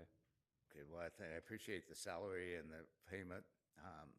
I think the intern, however they may have it arranged with the family, like interdependent or what is done, I'd like them to be able to look right at that check with their name on it and what they earn.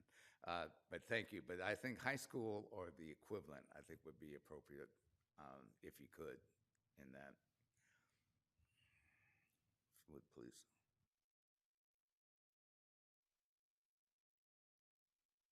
All right, any other comments, questions, a motion? My motion still stands.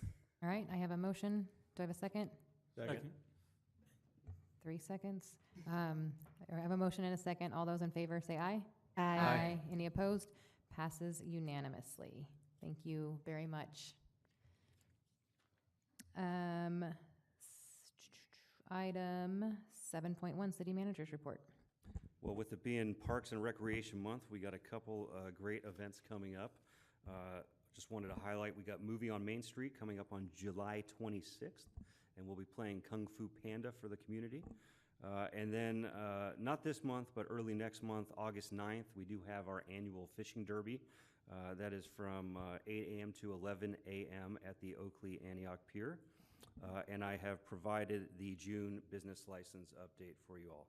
That concludes my report. Thank you very much. And City Council reports. Anyone have a report? Councilmember Meadows. Since our last meeting, I attended Transplan, Highway 4 Bypass Authority, and East County Fee and Finance Authority. The East County Fee and Finance Authority, Oakley, was basically awarded $3+ million to allocate towards the Laurel Road extension from Teton to Sellers. I also attended Summerfest and Juneteenth celebration. Thank you. Councilmember Fuller. Yes, I attended the Juneteenth celebration here at City Hall. I did not attend the Summerfest, mainly because it was already 82 degrees and it's there. My dog does not do well above 80 degrees. So unfortunately there, but I heard about the great parade. I did attend the second meal for lunch at Studio 55, and we had a very nice lunch, which actually served as an appetizer for the main meal, which was sundaes, ice cream sundaes that were served by Mayor Shaw and her good humor outfit, Mr. McMurray and Mr. Navarro, and it was very good. We had nice ice cream. It was a nice gathering, a large gathering, so I was glad to be there. And I also attended Representative DeSaltier's town hall regarding the big bill, and I don't know what to say. I don't think anybody knows what to say. I don't know. It seems like a lot of things are changing very quickly, including allocation of money. So we just have. He has another one, by the way, in 2 days. That's coming up on a virtual one if you would like to attend. So with that, I'll add happy birthday to Mayor Shaw. Happy birthday. Vice Mayor Henderson. Since our last meeting, I attended Juneteenth, Iron House Sanitation District's meeting, Summerfest, and the East Contra Costa County Habitat Conservatory. Councilmember Williams. Okay, obviously a lot's happened since our last meeting. I attended a budget discussion with Senator Cabalden's office. That's on the California state budget, not our federal budget. And this was this was the legislation's answer to the governor's budget. So the legislation was proposing cutting the deficit to $12 billion. Some of it would be from cuts, some was from deferrals, and some would be from reserves. The biggest change that they requested was around the HHAP funding. Governor proposed 0, Senate was proposing $500 million. We don't actually see that funding, our county does, but it's still an important funding source for a lot of cities. Some other changes, some other things proposed, funding for affordable housing, the governor proposed 0. Assembly and the Senate were proposing funding going to that. UC and CSU funding is preserved, so that's great. Medi-Cal, they were proposing a $10 billion cut, basically, through certain areas, proposing no new enrollments for undocumented adults, deferring cuts for 2 years in order to try and get the governor to align, and would take away GLP-1 drugs and some other, the asset tests in order to get the governor to approve it. Governor wanted funding for the Delta tunnels. The legislature refused to accept that budget ask, and I think that's kind of been struck now, so that's great. I also attended the California Civic Leaders Institute. We had a long discussion on mental health services and crafting policy around that. Even though Prop 1 was a very hairy pass, it did pass, but there needs to be evidence-based outcomes to reassure voters that that is money well spent. I also went to my Cal Cities Policy Committee on Community Services. We had a presentation from California State Parks. They did a collaboration with CalWorks, and they have increased access to a large number of underserved communities. There's much more circulation that's happening, and the reservation system is starting August 1st, so there will be even better data. One of the things that I think is helpful for Oakley is we were talking about outdoor equity programs. There is a lot of funding that's available, lots of grants, but they were waiting on what the federal grants were going to do. Federal funds were going to do. So it was important to at least highlight that there are some equity grants for outdoor programs. And then the biggest portion of our conversation was on disaster preparedness. We had an expert who talked about multiple staging areas throughout the city in case different roads are closed. And one of the things that maybe I would like to have as a future agenda item has to do with collaboration with nonprofits for evacuations. But I'll circle back around to that. I said maybe. I did have a meeting with Josh and representatives from the Lawrence Berkeley Lab to discuss bioscience possibilities here, as well as a workforce development collaboration. Good timing with our award from Cal Ed, because Lawrence Berkeley Lab was definitely very interested in the city of Oakley's connections to our community college district. So I just want to call out that the city initiating that collaboration, our staff initiating that collaboration, is going to help with further economic development outside of just that. So I just wanted to say kudos to that. I know Harumi left, but it's been a lot of work from all the staff. I also went to our ABAG meeting. We had a lot of discussion about Plan Bay Area 2050. They gave statistics about engaging over 13,000 residents in the process. The blueprint is likely going to be advanced to CEQA. They say it addresses equity, access, affordability, likely will be considered for adoption by the Assembly in our winter 2026 meeting. They talked about, and I thought we should look at this for us. They were talking about the Hayward Vertical Levee. It's a first mile levee project, and it was highlighted as a best practice. And again, as we're talking about these tunnels, it's just something to look for.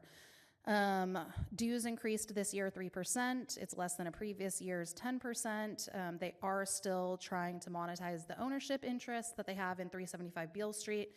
They're hoping to have some options by October. It's a very bad time to sell real estate in San Francisco, so they're still probably going to hold that ownership. The unfunded liability is $18 million. The pension liability consumes 72% of all membership dues. That's all from retirements that happened in 2017 or earlier. MTC is subsidizing all shared services. They are looking to reduce the deficit from $403,000 to $291,000 due to a transfer from an old bond. The couple things that go under ABAG, Bay Run, that has a self-balanced budget. The main source of revenue is from the CPUC. The San Francisco Estuary Partnership, all of that is grant funded from the state with DWR and through the federal EPA. It has a balanced budget, although there is an anticipated loss of grants with state and federal uncertainty. And they're looking at a 115 trust for those pension obligations. The biggest part of our meeting was actually about changing the bylaws. There was a lot of conversation around, currently the way ABAG works is every elected official can nominate somebody to be part of the e-board. It doesn't have to be somebody who's familiar with any ABAG practices. They wanted to change that in order to have it be somebody who is currently a member. They basically wanted the e-board to recommend and the body can accept or not accept. And there's also a hard time making quorum. So because that body only meets once a year, you have to have a majority of the counties and cities present. Last year, we barely made quorum. I had to step in the role as the city rather than where I was supposed to be there for. So there was a language change to say that the cities and counties jointly make up that quorum. We also had a presentation from Beacon Economics that was talking about social narratives versus economic reality. And some interesting programs that they highlighted was the estuary program. They were talking about REAP 1 and 2 and state grants for unfunded mandates. There's also a pro-housing incentive program that was adding $670,000 for affordable housing incentives, so I thought it was something we could look at. Okay, then I also went to Tri-Delta Transit. Senator Wahab asked for an audit of Tri-Delta, AC Transit, WestCat, LAFTA, County Connection. The allegation is that Marin, Contra Costa, and Alameda County are wasting taxpayers' money and believes consolidation is necessary. So the audit was approved. It's projected to happen between July and March of 2026. As I mentioned earlier when we were talking to Bart, we are doing a Youth Ride Free program. We have the statistics through June 22nd, and 5,508 people have ridden. That is 5 times last year's entire program number, so it is making a difference. Clipper Start, which he was also talking about, mean-based fare program. MTC has decided to make this program ongoing instead of a pilot. We did vote to authorize 50% off fares based on income, with the likely fiscal impact to Tri-Delta being $15K annually. We got a zero-emission bus rollout plan update, unreliable charging infrastructure, volatility in the hydrogen market. Cost differential is $900K per bus.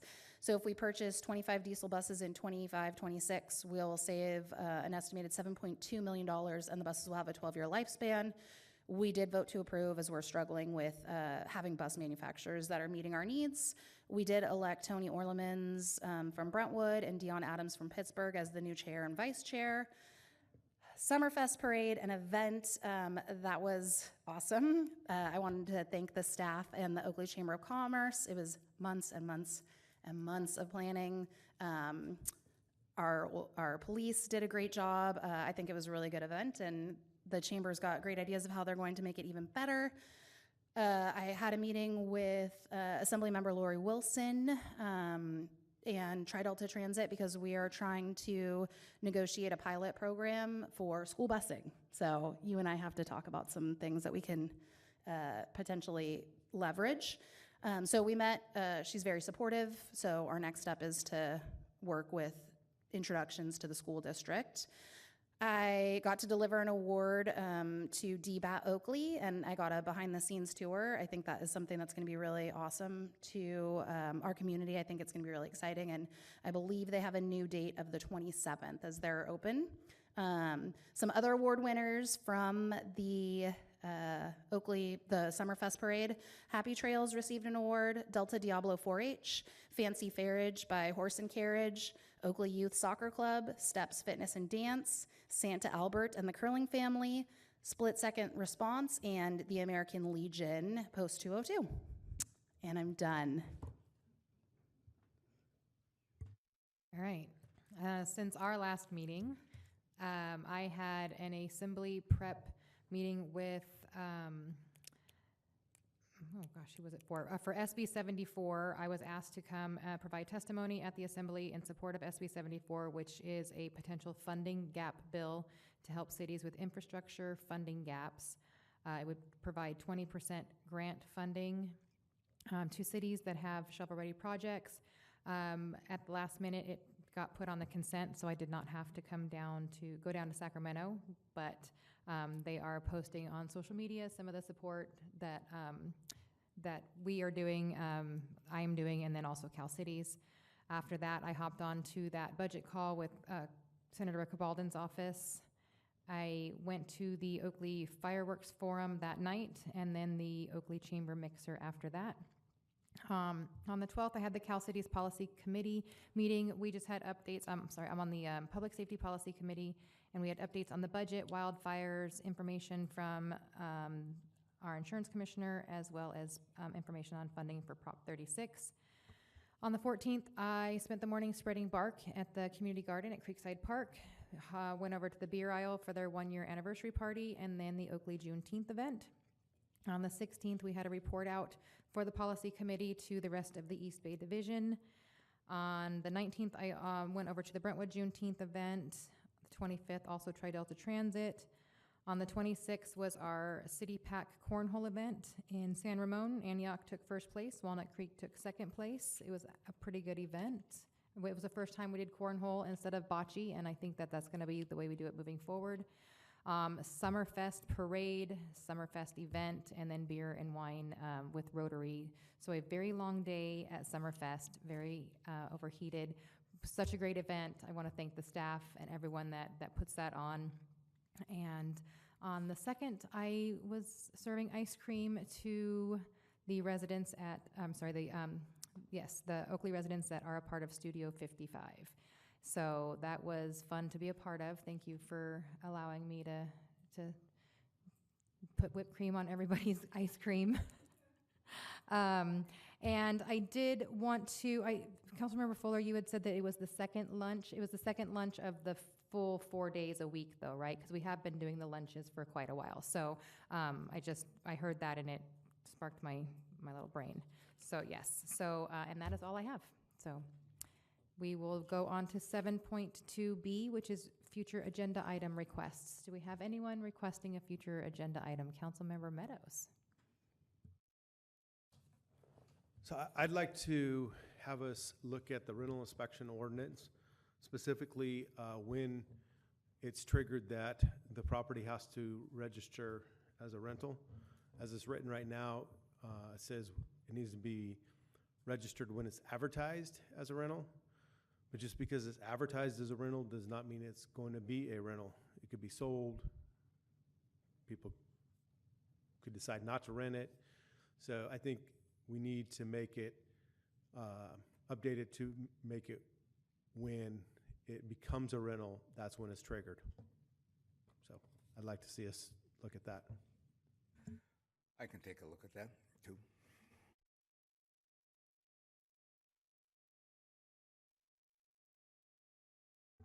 Councilmember Williams. I mean, since Councilmember Meadows threw one out. So I alluded to some of the disaster preparedness stuff, and I would like to have, maybe it's a work session. We obviously have a lot of animals in the city, a lot of agriculture, livestock, and so I would like to consider entering into a blue sky contract with some sort of evacuation emergency services for helping folks. I mean, I can just say from personal experience, when we had a fire, I was opening the gate so that my animals would at least have a fighting chance. So I think it would be great in something that potentially could be a really awful day, that there's a plan in place for helping folks move their animals. And I know there's groups out here that do a ton more than just move animals, but I would love to have some consideration for at least a blue sky contract so that our residents can feel reassured that we have a plan in place for helping.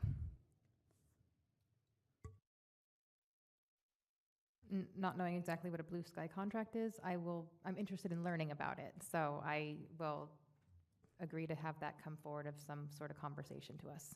Perfect.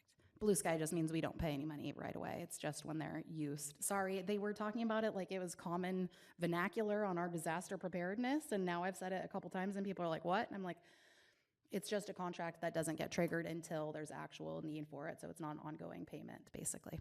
Thank you. I appreciate the second. All right, seeing Actually, I'm so sorry. I'm sure we're going to have a conversation about it, but are we going to have a debrief of fireworks coming up at some point? Like, that doesn't need to be an agenda request. At our August meeting, yep. Perfect. Anything else? All right, we have one more agenda item, so hopefully everyone's okay just pushing through, getting this finished. Item 8.1, work session on public art. Joshua McMurray, City Manager. Yes, so this was a request by Councilmember Williams and a second by Mayor Shaw for a work session to discuss public art and the city potentially developing policy or program working with nonprofits to deliver or carry out public art projects within the city. And there was an emphasis not only on limiting or having essentially no city resources dedicated to this policy or program, and the other was city oversight on what the art was and where it would be. So we've drafted a staff report. I lay out a variety of things for your consideration, and for the public's benefit, I can read just the bold from the staff report, but topics include eligible participants, community benefit, artistic quality, location suitability, safety and accessibility, durability and maintenance, content standards, proposal requirements, city approvals, and recognition. So that was intended to provoke some discussion on the item, but really staff is looking for direction from the City Council on how you would like us to proceed, if you would like us to proceed. I do have thoughts and comments on that, but I might reserve those until the discussion takes place so I can hear where things are going. So I would open that up for the council to provide direction. All right, this being a work session, I am going to just see if there's any public comments since there's such a large amount of people here, and then we can bring it back for questions and comments from the council. So seeing no public comments, I will close that section and bring it to the council for any questions and or comments.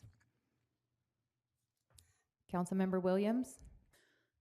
I love the discussion points that you had, and like my request was, I would like this to be as minimally invasive on staff time as possible while still recognizing that public art is important, and so if there's a way to do it. So I guess, the one that stuck out for me for one of the questions is there a preference for city-identified public art locations, or do we want the nonprofits basically to bring those?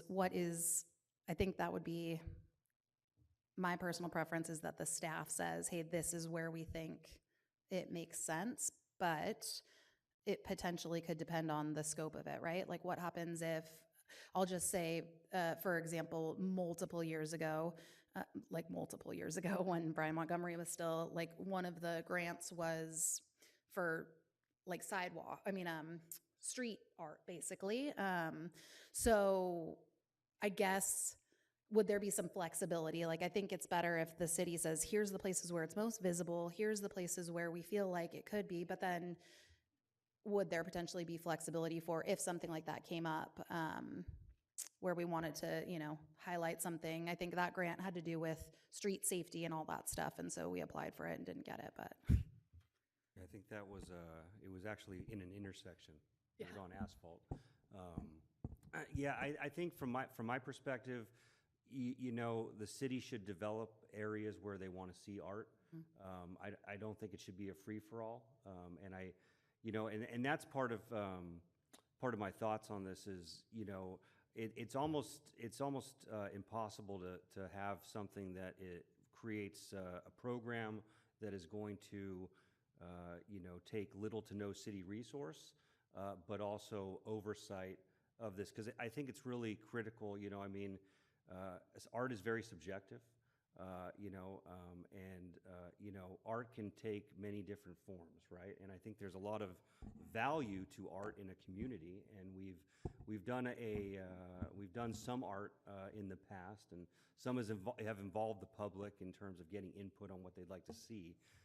But I think to address that question specifically, I would prefer us to talk about specific locations. Of course, you could build in exceptions to that, but that would at least lay some groundwork for what the expectation is. Yeah, and I think that's sort of my intent with a lot of this, is if we defined some of this from the onset, right? Like, could any objective party find this, I mean, obviously, could a reasonable party find this offensive, right? Like, I think if we build in some of those safeguards ahead of time, then these nonprofits wouldn't even be proposing something potentially.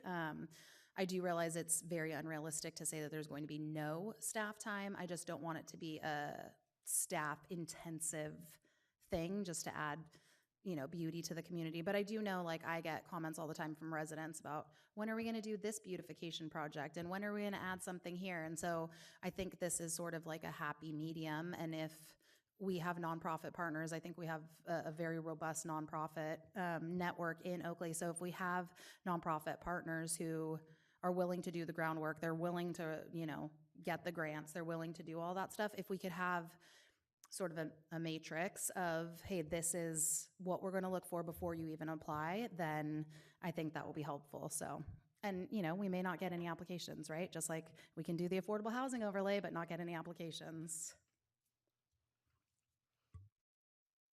Councilmember Fuller? I'm curious what there were a couple of questions. You can answer them all at once, but what a registered nonprofit is. In the start, there needs to be a registered nonprofit approved. I haven't heard about. There's approved nonprofits, but I hadn't seen one. If you want to wait, I was wondering who in staff will give the approval. If it is not an MOU, who will give the approval in staff? I like your metrics. I like the way it's put down, what we have to meet, and the city will have to approve it. I'm not quite sure who will give the approval. And the last one, do we need to require, for some of the projects, a completion bond? There's nothing worse than having a half-completed mural on the city that we have to deal with. So I'm wondering if that would be appropriate. Yeah, and it just might be some semantics. So, we want to see proof that they're a nonprofit. I mean, that's really the intent. It's to provoke discussion. It's not, I'm not outlining a policy with the staff report. As far as approval, again, this is a work session. So what I'm hoping for is to get direction, whatever that direction is. If the direction is to come back with a policy or program, then we would build out what that looks like. I honestly have no idea who on staff would be working on this right now. So that's not something that I've given much thought, because I don't know what the direction from the council is. And in terms of the bond, you raise a great point. I mean, that is one of my concerns, is that, with city projects, we require the people that we do business with to perform. And when they don't perform, we step in and then we finish the job, right? So I do have concerns with that. But that would be something that we would address in the policy or the program if that's directed by the council for staff to proceed with. I'm sorry, did you say what a registered nonprofit is? I said it was probably semantics. What my intent here is just to say that we would require them to show proof that they're a nonprofit. I understand. IRS approval. Yes, thank you. So the idea, after this request for a future agenda item, and I know I seconded it, it's like really trying to figure out what the chances are of no staff city resources. I just don't see how it's possible. And that was my big thing. I think that was Anissa's, and then mine was oversight and making sure that the council, the staff, the city, gets final say-so on design, because it can be, like you said, art, it's, in this political world, like what's beautiful on one side is hatred on another, and it's unfortunate, but we're going to be potentially put in a position that somebody might be coming to us and asking to do what they find to be very artistic, and I'm concerned with the staff time. I'm concerned with that approval. I did have another thought, and I wanted to kind of see where you guys were regarding this art stuff, would be a public art impact fee on developers, so we can move forward with public art in our city as we're growing. It would be something that each developer would pay going forward, and then we can contract, we can potentially bid for these art projects, so we would know that they would get completed. So we are moving forward with beautification, but we have that level of control, and some of those fees can help offset the staff costs. So just another way to go with it, kind of food for thought for anyone else. But I can see where Josh is at with kind of some of the concerns. I think these are great points to look at. Would we have to make a public art subcommittee because they're going to be there could potentially be applications? Would we, my brain has been kind of going a lot with this. I see the need. I've had people ask me for more art. I want to do these things. It does bring joy, but also how do we do that without burdening ourselves and the city? So I will move on to Councilmember Meadows.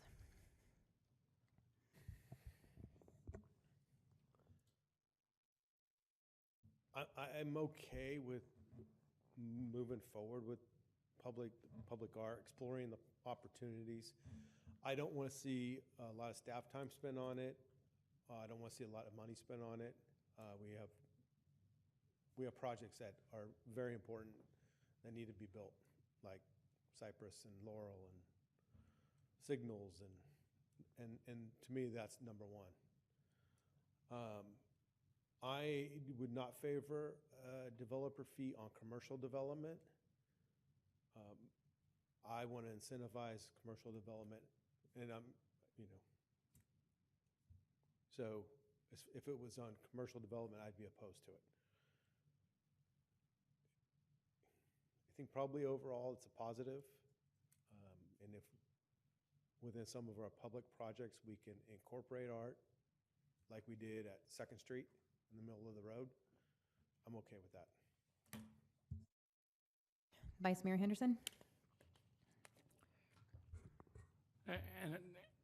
And again, this is one of those things that's a nice to have. We have all these major projects going on. We got staff stretched out trying to get some things done. So I kind of lean that, this is something, and even putting the staff time into coming back with some kind of ordinance and everything, I just don't know if it's the right time to do that, and I know there's never a good time to do it, but I lean that this is something that probably not on the highest priority to get done right now.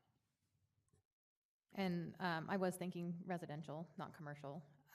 When I was bringing this up, I agree, nice to have, but we have a lot of needs. But the residents feel the pain of the must-haves that we're doing. They feel the traffic, they feel the road work and the potholes and all the things that come with building our city. So I agree, not on commercial if that were to be somewhere we go. I also don't think time-wise it needs to be rushed, but I would hate to see it go away completely.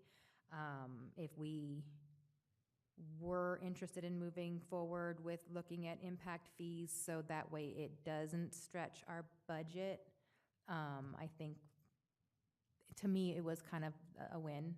maybe seeing what other cities do, whatever we can find out with the least amount of strain and time on staff and bring it back when it's convenient would be where I'm leaning.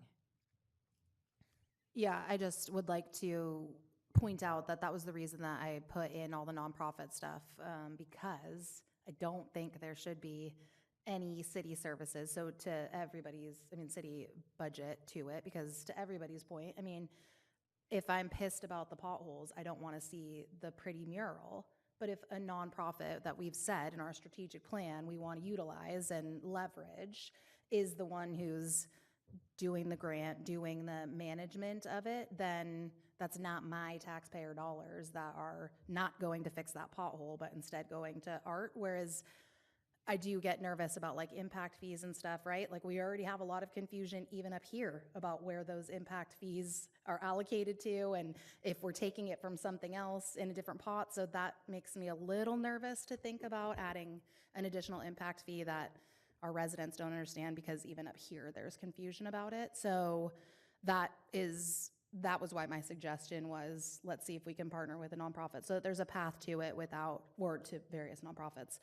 There's a path to it without any concern about taxpayer dollars.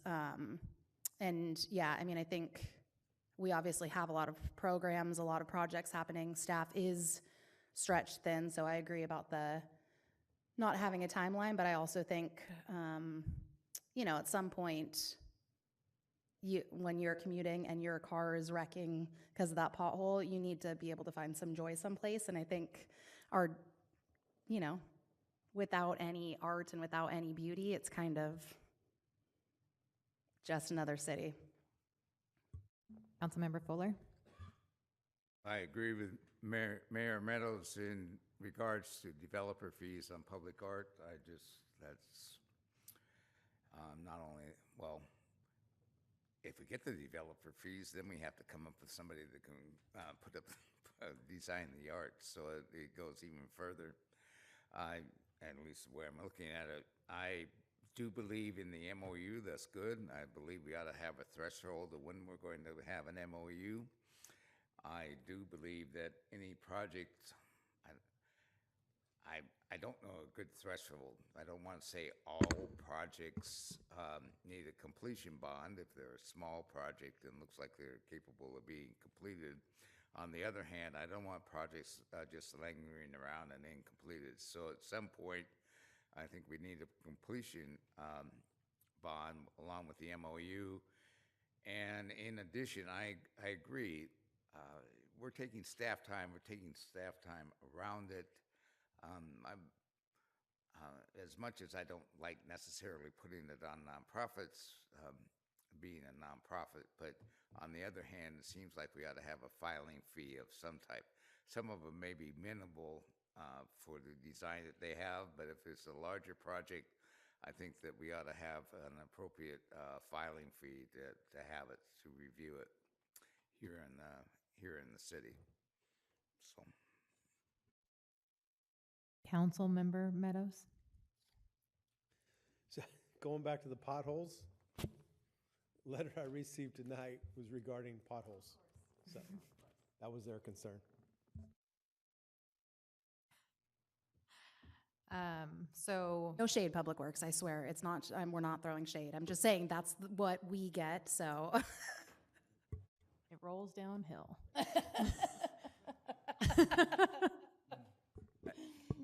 So I don't think we have any clear, you tell me what you. I was just going to say, I'm not hearing any clear consensus. It would be difficult for me to bring back something.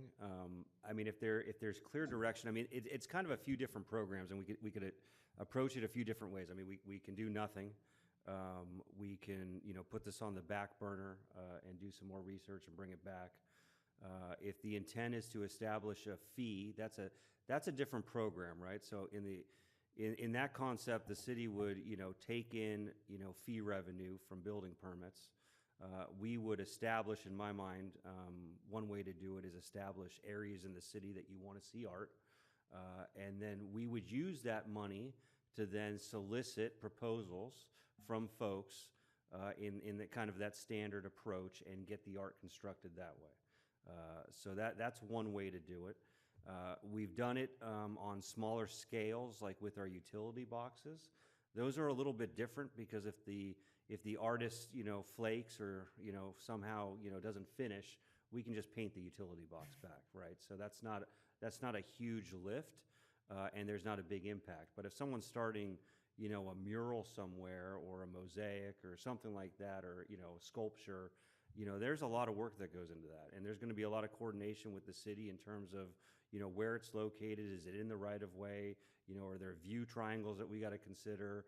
Are there utilities in the area that we got to consider? There's going to be a lot of work there, right? So we could solicit, if the council wants to discuss potential areas they want to see art, we could solicit proposals and then evaluate that, but we don't really have any established criteria, so it's kind of subjective to me at that point. So, I think, if you want us to do something, we can do it. We just really need direction. So I didn't hear any clear, 3 people pointed, to one thing. So. All right, let's see if we can get you some clear direction. I'm going to start down there. I would put it on the back burner. I'd hold off for like a year, and maybe a year from now, we'll see where we're at. And if we're in a different position, then we could talk about it then. Vice Mayor Henderson? I'm under the same opinion as I said before. This is going to take some time. It's going to take more staff time than we're anticipating, and I just don't think it's a good time to do right now. Councilmember Williams? I mean, I think we should identify areas. I think we should work on a program and have guidelines so that our nonprofits who are asking to do stuff like this can do stuff like this, because right now they can't. Councilmember Fuller? I believe we need, if we are going to do it, we need a stronger consensus and a stronger direction. When we start talking about public art, that's in the eye of the beholder, and when you start putting art projects around the city, sure enough, if everybody likes it, there'll be one person that doesn't, and make it. So it makes it difficult.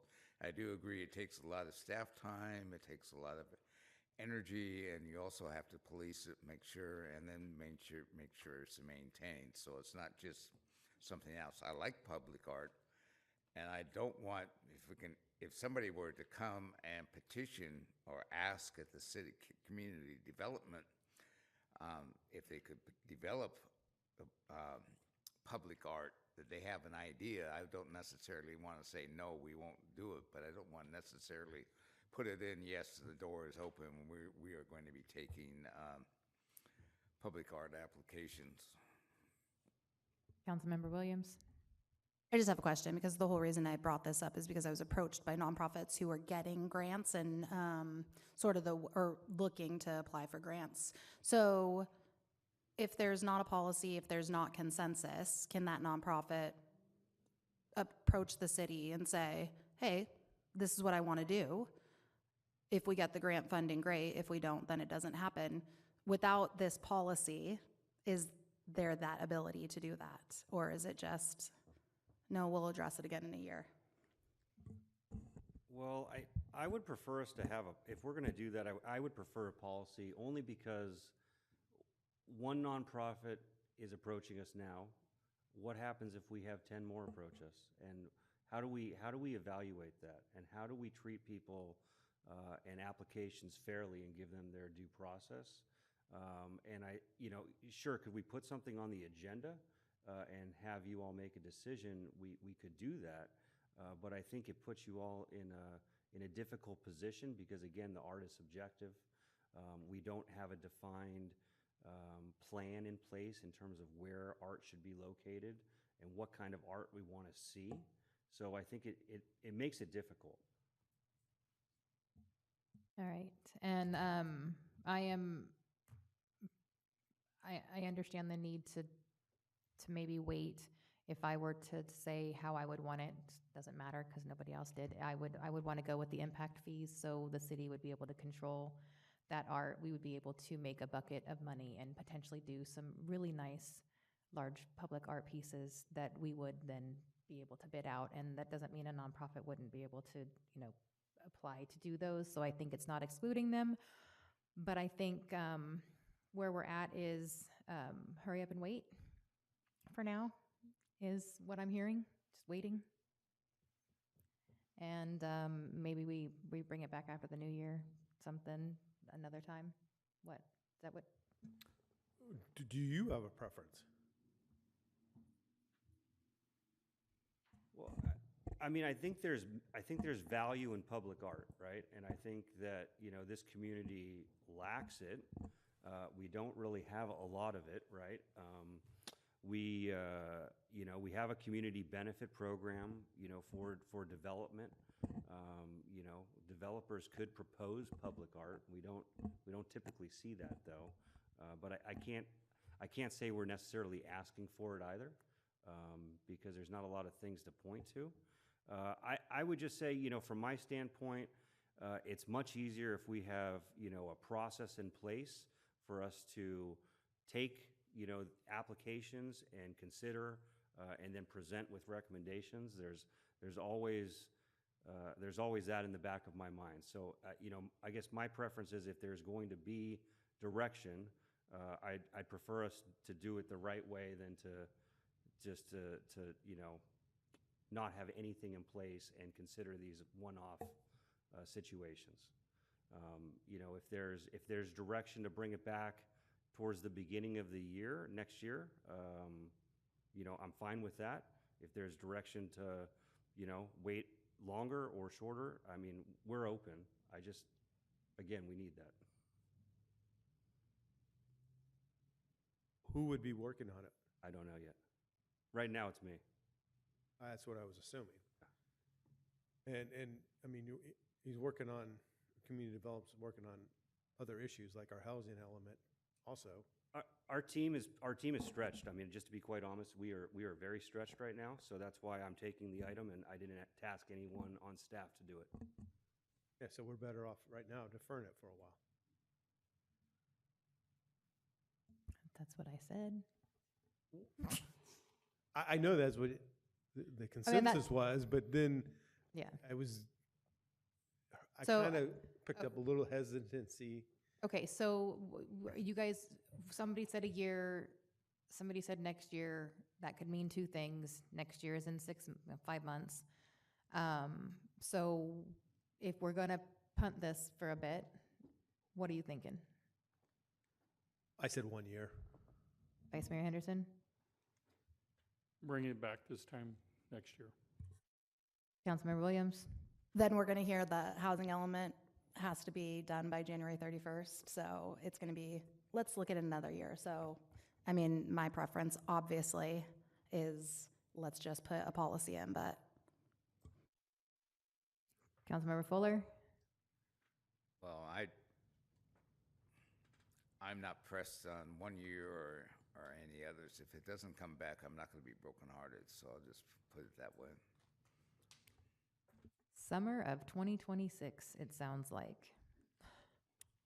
That is the first consensus we've had on this item, and the only one you're going to get. Thank you. All right. All right.